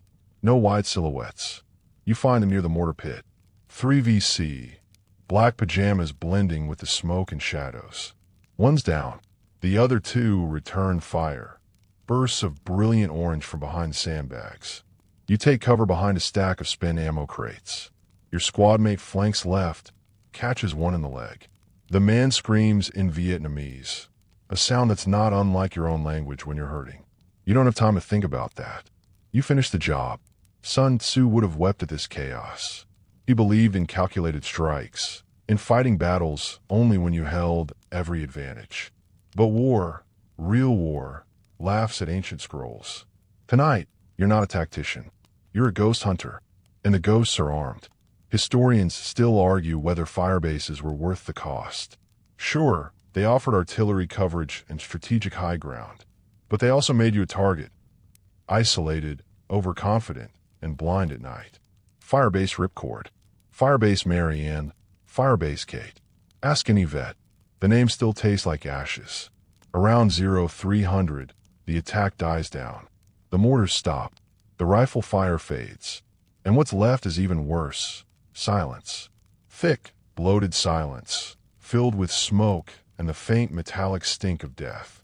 You walk the perimeter, flashlight angled low, looking for tripwires, for drag marks, for the tiny, crucial signs that say someone else was here. You find a sandal. Just one. Woven straw, blood-stained, barely holding together. VC craftsmanship, dirt cheap and deadly. You pocket it. A trophy? No. A reminder. Your hands are trembling when dawn breaks. It's a common thing. You didn't notice the adrenaline until it left you. Now every finger twitches. Every nerve is vibrating. Like your body wants to scream, but forgot how. Someone makes a pot of instant coffee using rainwater boiled over C4. You sip it like it's champagne. Joke time. What do you call a soldier who sleeps soundly in a firebase? A liar. The birds return at first light. That's always how you know it's over. Not when the gunfire stops. Not when the dust settles. But when the jungle starts to sing again. And when it does, you listen. Because even out here, in the loneliest place on earth, a songbird might be the last thing you hear before the next war begins. The enemy is gone, but the jungle hasn't forgotten. You're out on patrol again, boots slick with last night's rain, rucksack digging into your spine like a guilty conscience. The sun filters weakly through the canopy, slicing the world into green shadows and wet gold. Each step you take squelches against mud and moss, and the silence is thick enough to choke on.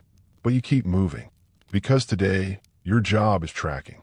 Sun Tzu warned, move not unless you see an advantage. Use not your troops unless there is something to be gained. Which sounds wise, until you realize your orders today have nothing to do with advantage. You're the cleanup crew. Somewhere out here, the VC unit that hit Firebase Cactus is licking its wounds or melting away. Your mission is to follow the trail. Find signs. Map their retreat. But in this war, even their footprints bite back. You're the small team. For guys, one Kit Carson scout, a former VC who switched sides, usually for pay, safety, or survival. His name is Min. His English is broken, but his jungle sense is surgical. He moves like smoke, never breaking twigs, never swatting bugs, never coughing when he needs to cough. Min points to a snapped vine. You barely notice it, but he does. Something passed here 2 hours ago. Min sniffs the leaves, runs his fingers through a clump of disturbed earth, then gestures forward with a grunt. The hunt is on. Mainstream historical fact. Many U.S. units employed Kit Carson scouts. Ex-enemy soldiers turned trackers. Some proved invaluable in jungle terrain, where traditional Western tracking techniques failed. Others vanished into the bush one night and never came back. Whether they were spies or just survivors, no one ever knew. You move in silence. Always silence. Words are heavy in this place. They carry weight, echo through leaves, betray your position. The jungle is a jealous listener. You pass a field of banana trees. The leaves are ragged, some bent, some missing. Min stops. He motions for everyone to crouch. You obey. There's a shoe print in the wet earth. Rubber tire tread, the kind common in Ho Chi Minh sandals. But this one's different, burned slightly at the edge. It's from a man who walked through last night's flare zone. Closer than you thought. Fringe tidbit. Some Viet Cong would reverse the soles of their sandals so the heel pointed forward, leaving trails that made it look like they were retreating when they were actually advancing. Clever, infuriating, and typical of a war that always rewarded the smarter snake.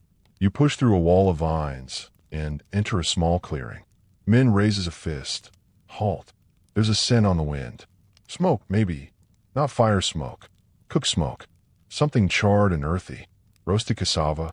Rat. Then you see it. A barely visible hole in the base of a termite mound.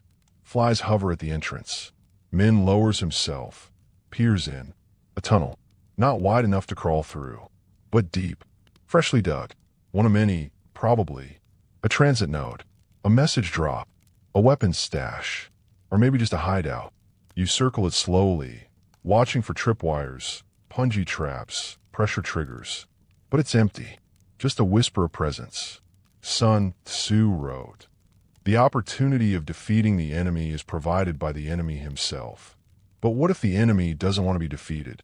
Historians still argue whether the U.S. military ever truly grasped the depth of the tunnel networks. Sure, they knew they existed. Sure, they had maps and tunnel rat teams. But the sheer scale, hundreds of kilometers of underground paths, some wired with electricity, some housing field hospitals, weapons factories, even printing presses, defied imagination. The jungle had layers, and you were always stuck on the top one. The heat starts to rise by midday.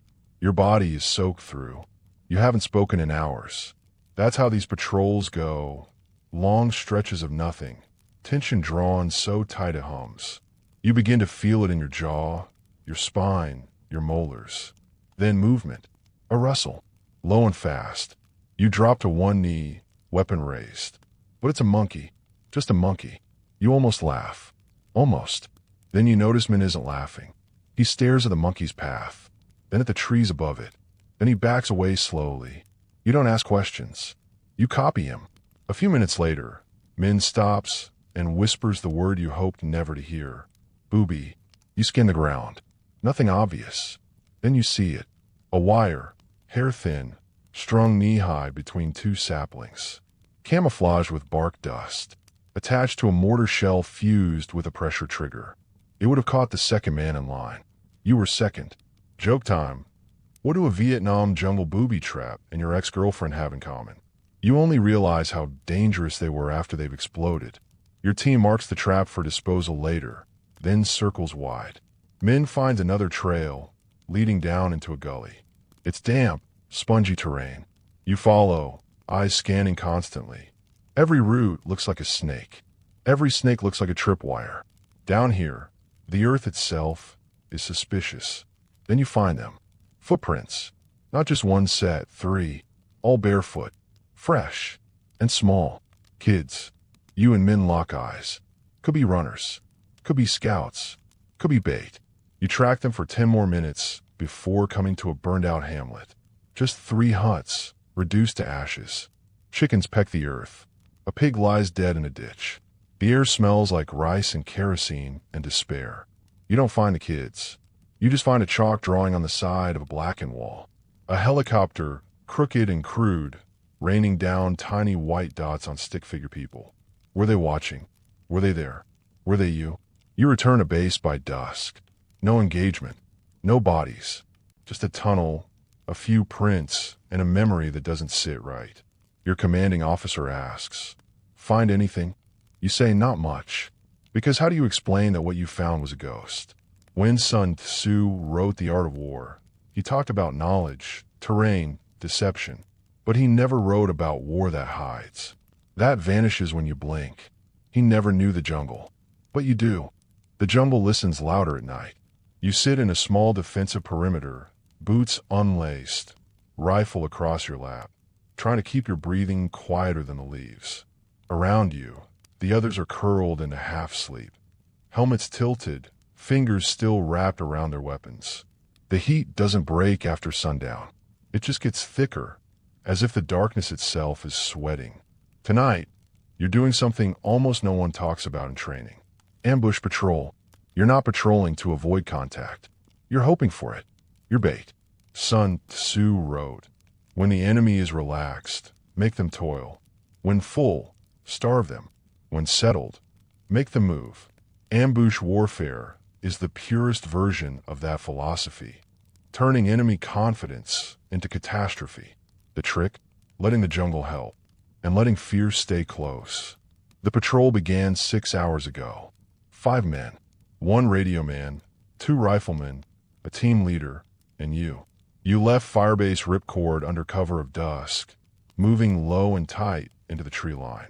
By the time you reach your chosen ambush site, a narrow trail near a stream, you were drenched in sweat and stripped of conversation.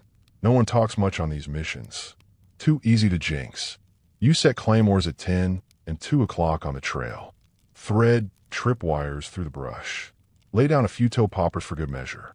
Then you settle in, silent, still, as invisible as a moon shadow. And you wait.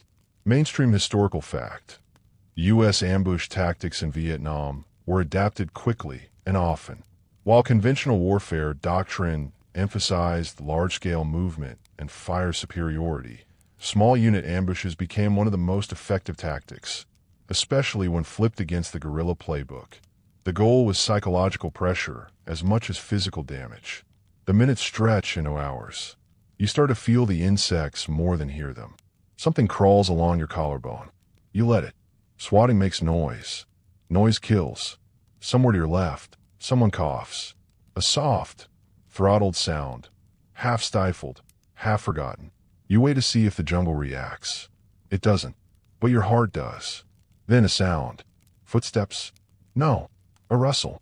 Could be an animal. Could be wind. But it's rhythmic. Measured.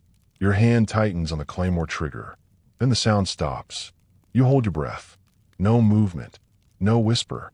Nothing. Then, suddenly a twig snaps. Everything happens at once. The claymore goes off in a white-hot flash of concussive light. You feel it in your teeth, in your rib cage, in your memory. Shrapnel rips through the air. Leaves burst like confetti. Your ears ring like church bells during judgment. You drop, roll, scan. Figures? Hard to tell. There's movement. Maybe a scream. Maybe just the echo of your own adrenaline. You don't fire. Not yet. Can't waste ammo. Can't give away position. Then silence again. Horrible, total silence. Fringe tidbit. Some U.S. patrols used people sniffer devices. Early electronic scent detectors designed to pick up ammonia from human sweat and urine. Problem was, they often picked up water buffalo instead. Ambush sites were chosen based on faulty data more than once, leading to some deeply awkward nighttime encounters involving very angry livestock. You check your watch. Still an hour till dawn. You stay put. That's the rule. Engage and wait. The enemy may double back, may circle around, may call on mortars on your own coordinates, if they got a good enough fix.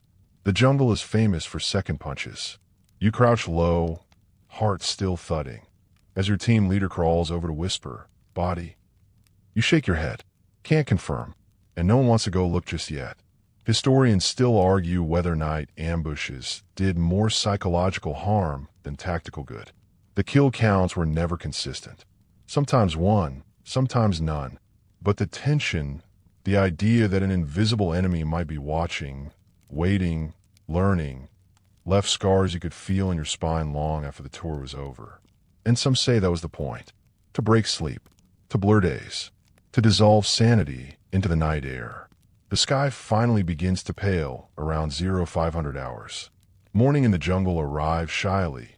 Light sifts through like powdered gold. Your eyes are sandpaper. Your limbs are buzzing. You've been awake for 24 hours. Maybe 30. Who knows? The team fans out carefully, weapons raised, stepping wide of the kill zone. There's blood, and something worse. A boot. Just one. Torn at the toe. No foot inside. No body nearby. But the boot is warm. Someone was there. Maybe still is. Your team leader orders a sweep. You move slow, boots testing every route, every hollow. Then Min, the scout from last patrol, emerges from the brush. He wasn't even supposed to be on this mission. He walks straight to the trail and points. There, barely visible in the soft mud, drag marks. The VC came for their dead. Drag them away. Or maybe the one you thought was dead wasn't. You check your claymore. It detonated cleanly. So either someone survived the blast, or they came back for parts. Joke time. Dark humor. Yes, but it's how you survive this. Question. What's the jungle's favorite bedtime story? Answer. The one where you fall asleep first. You radio for extraction. Chopper's 20 minutes out. Just enough time to reset the claymores. The war doesn't take weekends off. As the rotors rise in the distance, you notice something on a tree nearby. A carving. Rough. Fresh. A stick figure holding what looks like a rifle. Above it, a smiley face. Is it theirs? Or one of yours from a past patrol? No one knows. But the message is clear. Someone was here. They saw you. And they laughed. Sun Tzu wrote, "To subdue the enemy without fighting is the acme of skill." But he never said what happens when both sides are trying to do that. When every war becomes a contest of who can haunt the other's sleep harder.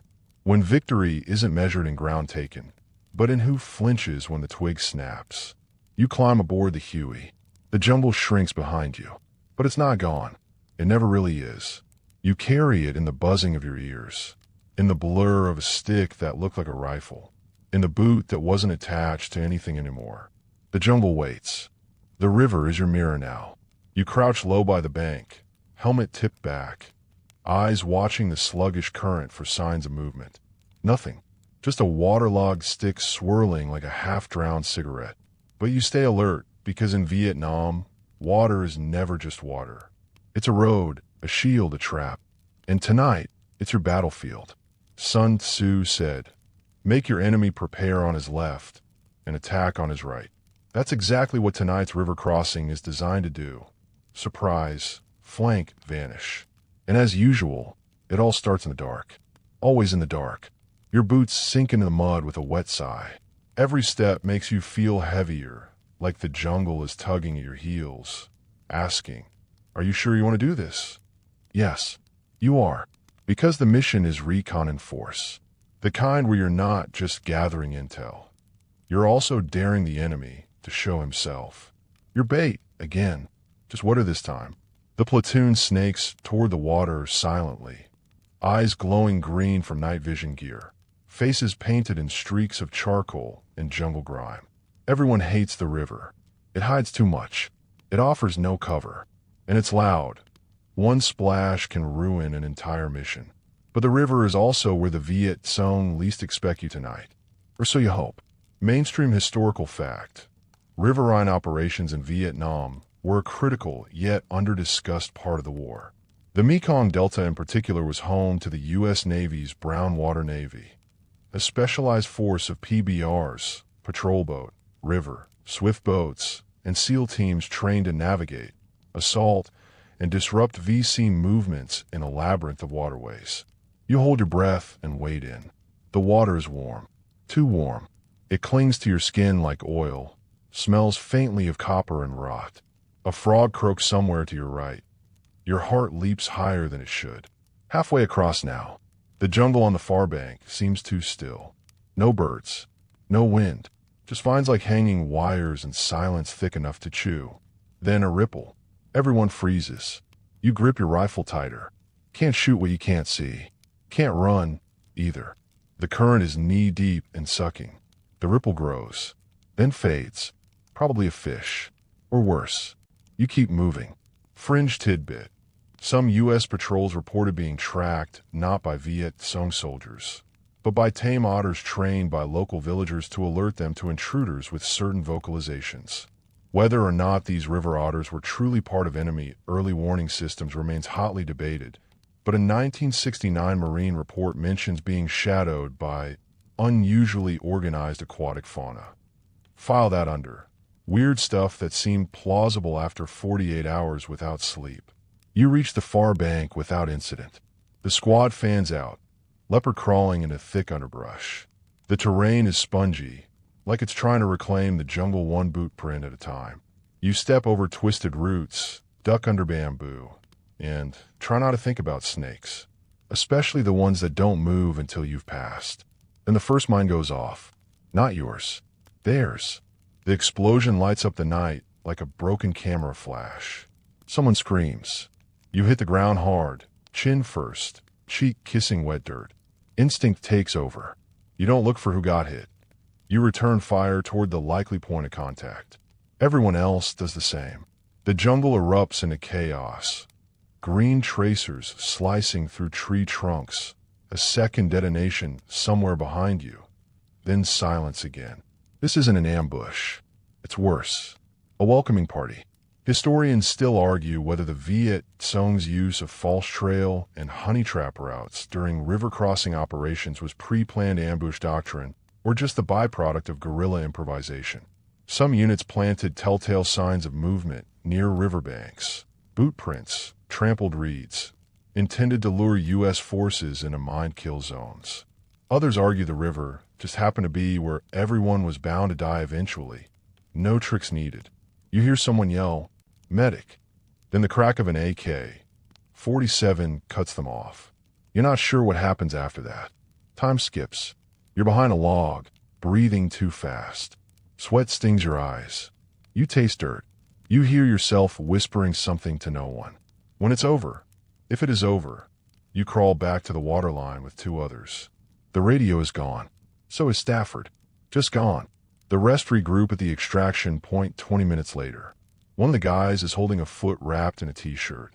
He's not crying. He's laughing. That's always a bad sign. Sun Tzu said, "Do not repeat the tactics which have gained you one victory, but let your methods be regulated by the infinite variety of circumstances." The river was a bad call tonight.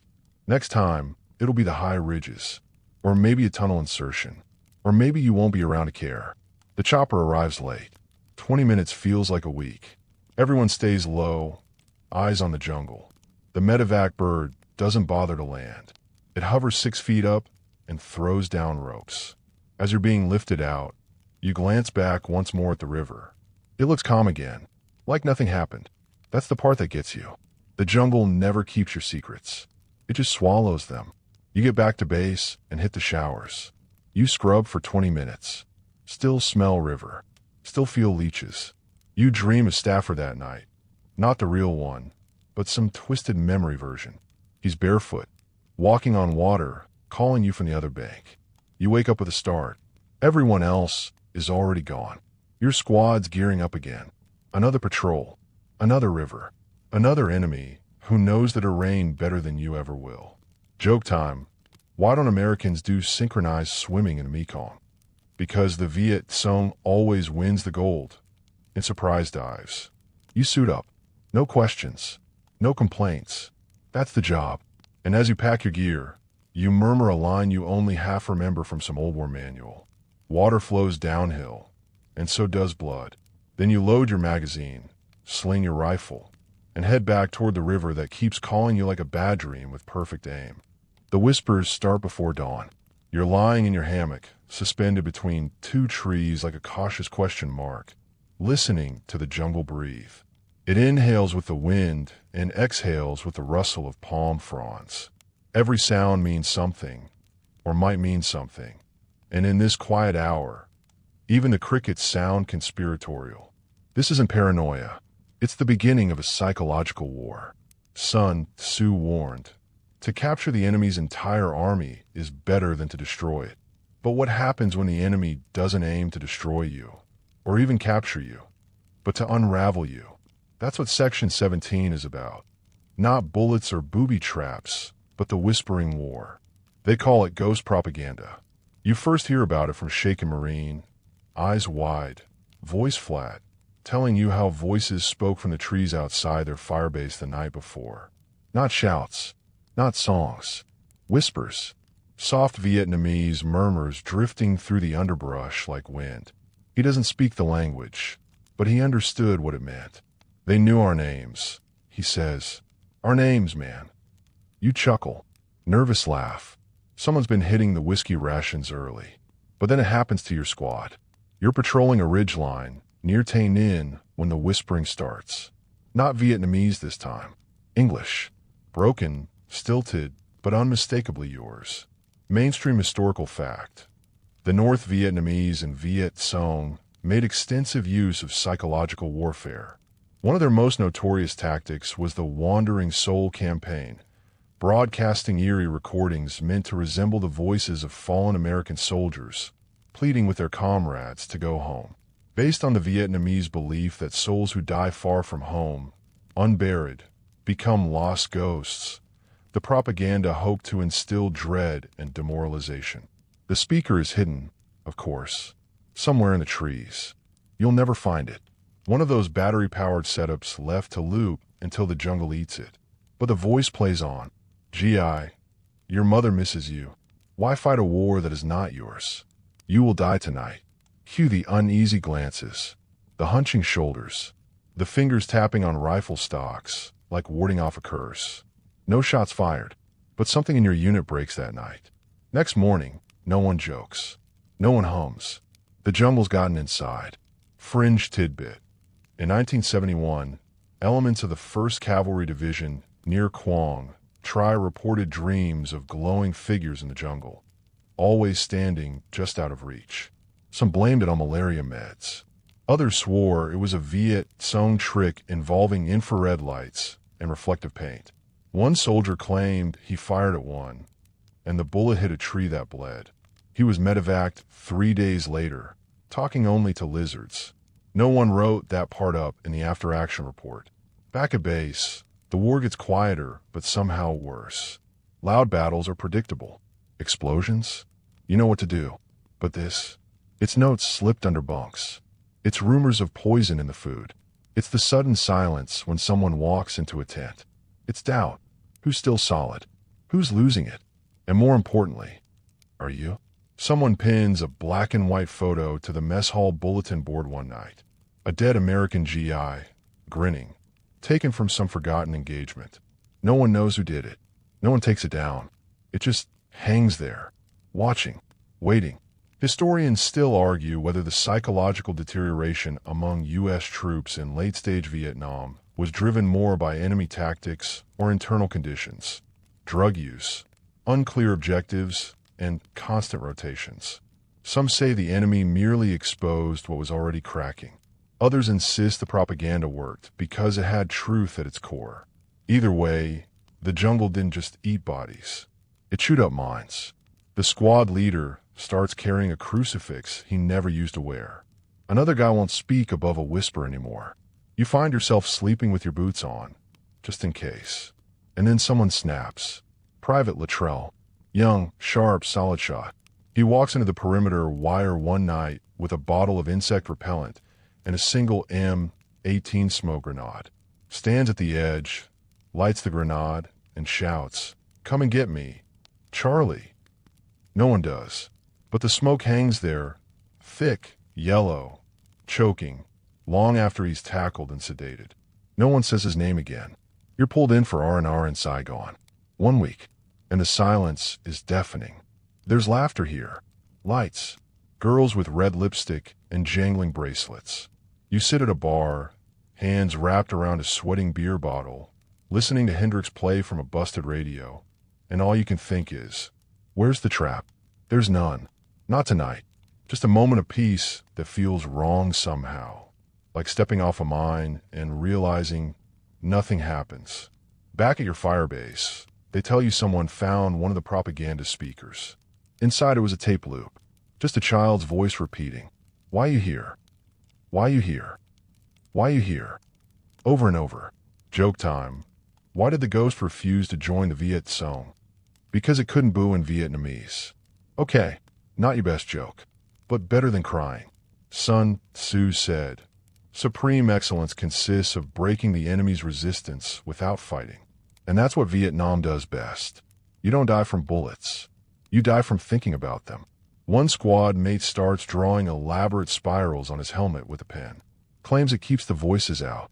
Another chews on matchsticks. Says it helps him feel real. You write letters home that sound cheerful, warm, composed. Then you burn them. Because if your family knew what this place did to your head, they'd never forgive the war. Or you. The whispering continues. Even when you're alone. Even when you're on base. Especially then. Sometimes it's in English. Sometimes not. But always, always it says the same thing. Go home. You think about it more often than you'd like to admit. But you stay. Because that's the art of war here. Not killing. Just enduring. The ground is not loyal to you. You move slowly now, more slowly than ever. One foot after the other. Eyes flicking not just ahead, but down, always down. Every step is a prayer. Every patch of dirt a mystery. Because in this part of the jungle, what's under your feet wants you dead. Sun Tzu said, the whole secret lies in confusing the enemy, so that he cannot fathom our real intent. In Vietnam, the enemy took that line, buried it underground, and wired it to a Soviet-made detonator. Welcome to the minefield. Except it's not just a field. It's everywhere. You learn to read the jungle like a curse. That mound of dirt could be a natural rise, or a freshly disturbed patch with a pressure plate beneath it. That seemingly discarded ration can could just be trash, or a directional mine packed with ball bearings. That bamboo thicket could be just that, or it could be hiding a wire, strung knee-high, ready to yank a grenade from its pin the second you brush it. There's no safety, only less risk. And even that's a gamble. Mainstream historical fact.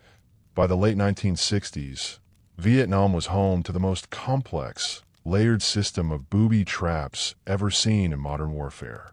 From tripwires and punji pits to hidden mines and toe-popper devices, the Viet Cong and NVA turned terrain into a weapon. It's estimated that mines and traps caused up to 11% of U.S. combat deaths. Tens of thousands more were injured or maimed. You begin to move like an archaeologist, brushing away leaves, studying shadows, squinting at the geometry of the ground. You carry a mine probe now. Some guys use a stick. Others trust their dogs, or their gut. But no one trusts the jungle. And rightly so. It starts with a click. That's all. Private Dugan stops mid-step, right boot frozen an inch above the forest floor. He doesn't breathe, doesn't blink, doesn't even look down, because he knows. He's found one, and it's not the kind that lets you off the hook once you freeze. It's the release kind, meaning, the second he moves again, he dies. You form a circle around him, radio the engineers. Wait 3 hours, swatting flies, whispering prayers, holding your rifle like a teddy bear. When they arrive, the techs approach like priests performing last rites. They dig, sweat pours, and, finally, they defuse it. Inside, a Soviet POMZ-2 anti-personnel mine, wired backward for psychological effect. If Dugan had kept going, he'd have been fine. If he froze, he'd die. Reverse logic. The whole thing was a trap inside a trap. They leave the mine on a stump for others to see. A grim trophy. A message. You almost weren't here. Fringe tidbit. The Viet Cong sometimes disguise booby traps inside American trash. They'd retrieve discarded rations, cigarette cartons, or Coke cans left by patrols, then fill them with explosives. Entire squads were lost to what looked like lunch. One infamous setup involved using a GI's lost helmet, booby-trapped, and returned to the trail as bait. The original wearer picked it up, grinning. He was gone before the grin could finish.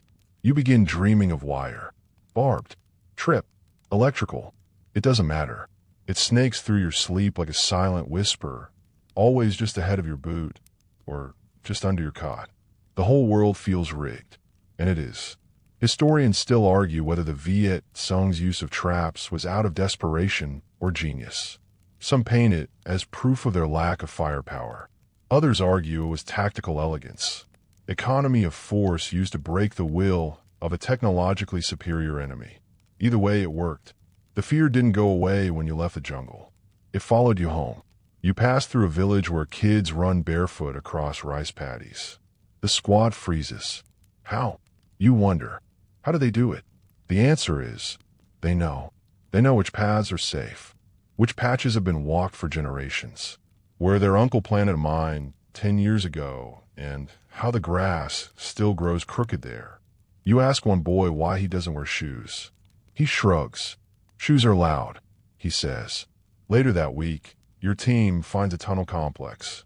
Inside, wire, tripped switches, buried grenades, rusted shells repurposed into makeshift bombs. The engineers defuse what they can. Some traps are so clever, they sketch them out on a clipboard to learn from them. You become students of your own doom. One trap is simple brilliance. A door rigged to swing open and pull a spoon from a grenade at the far end of the tunnel, delayed just long enough for the victim to take 2 steps forward. It's not personal. It's mathematics. You start writing numbers on your boots to remind yourself how many steps you've taken since dawn. You hear about Sergeant Munoz, wounded by a toe popper mine. It takes off part of his foot. He refuses the medevac, has them take the stump and give him crutches so he can walk point for real this time. You think he's joking. He isn't. He wants to prove he can't be scared anymore. That night, he uses a bayonet to carve no fear into his M79. He dies a week later, tripwire on a bamboo gate. Some guys say he knew it was there, that he wanted it. Joke time. Why don't grunts play hopscotch in the jungle? Because every square could be lose a leg. Too real. Yeah, that's kind of the point. You start referring to the earth as her. She's mad today. She took another one. Better ask her permission before stepping there. The medics call it land anxiety, but you call it reality. You keep walking anyway, because the only other option is not walking at all. Sun Tzu said, "Make your way by unexpected routes, and attack where the enemy has taken no precautions." In Vietnam, that's inverted. You don't attack. You survive, and every step is a victory, even if you don't know it.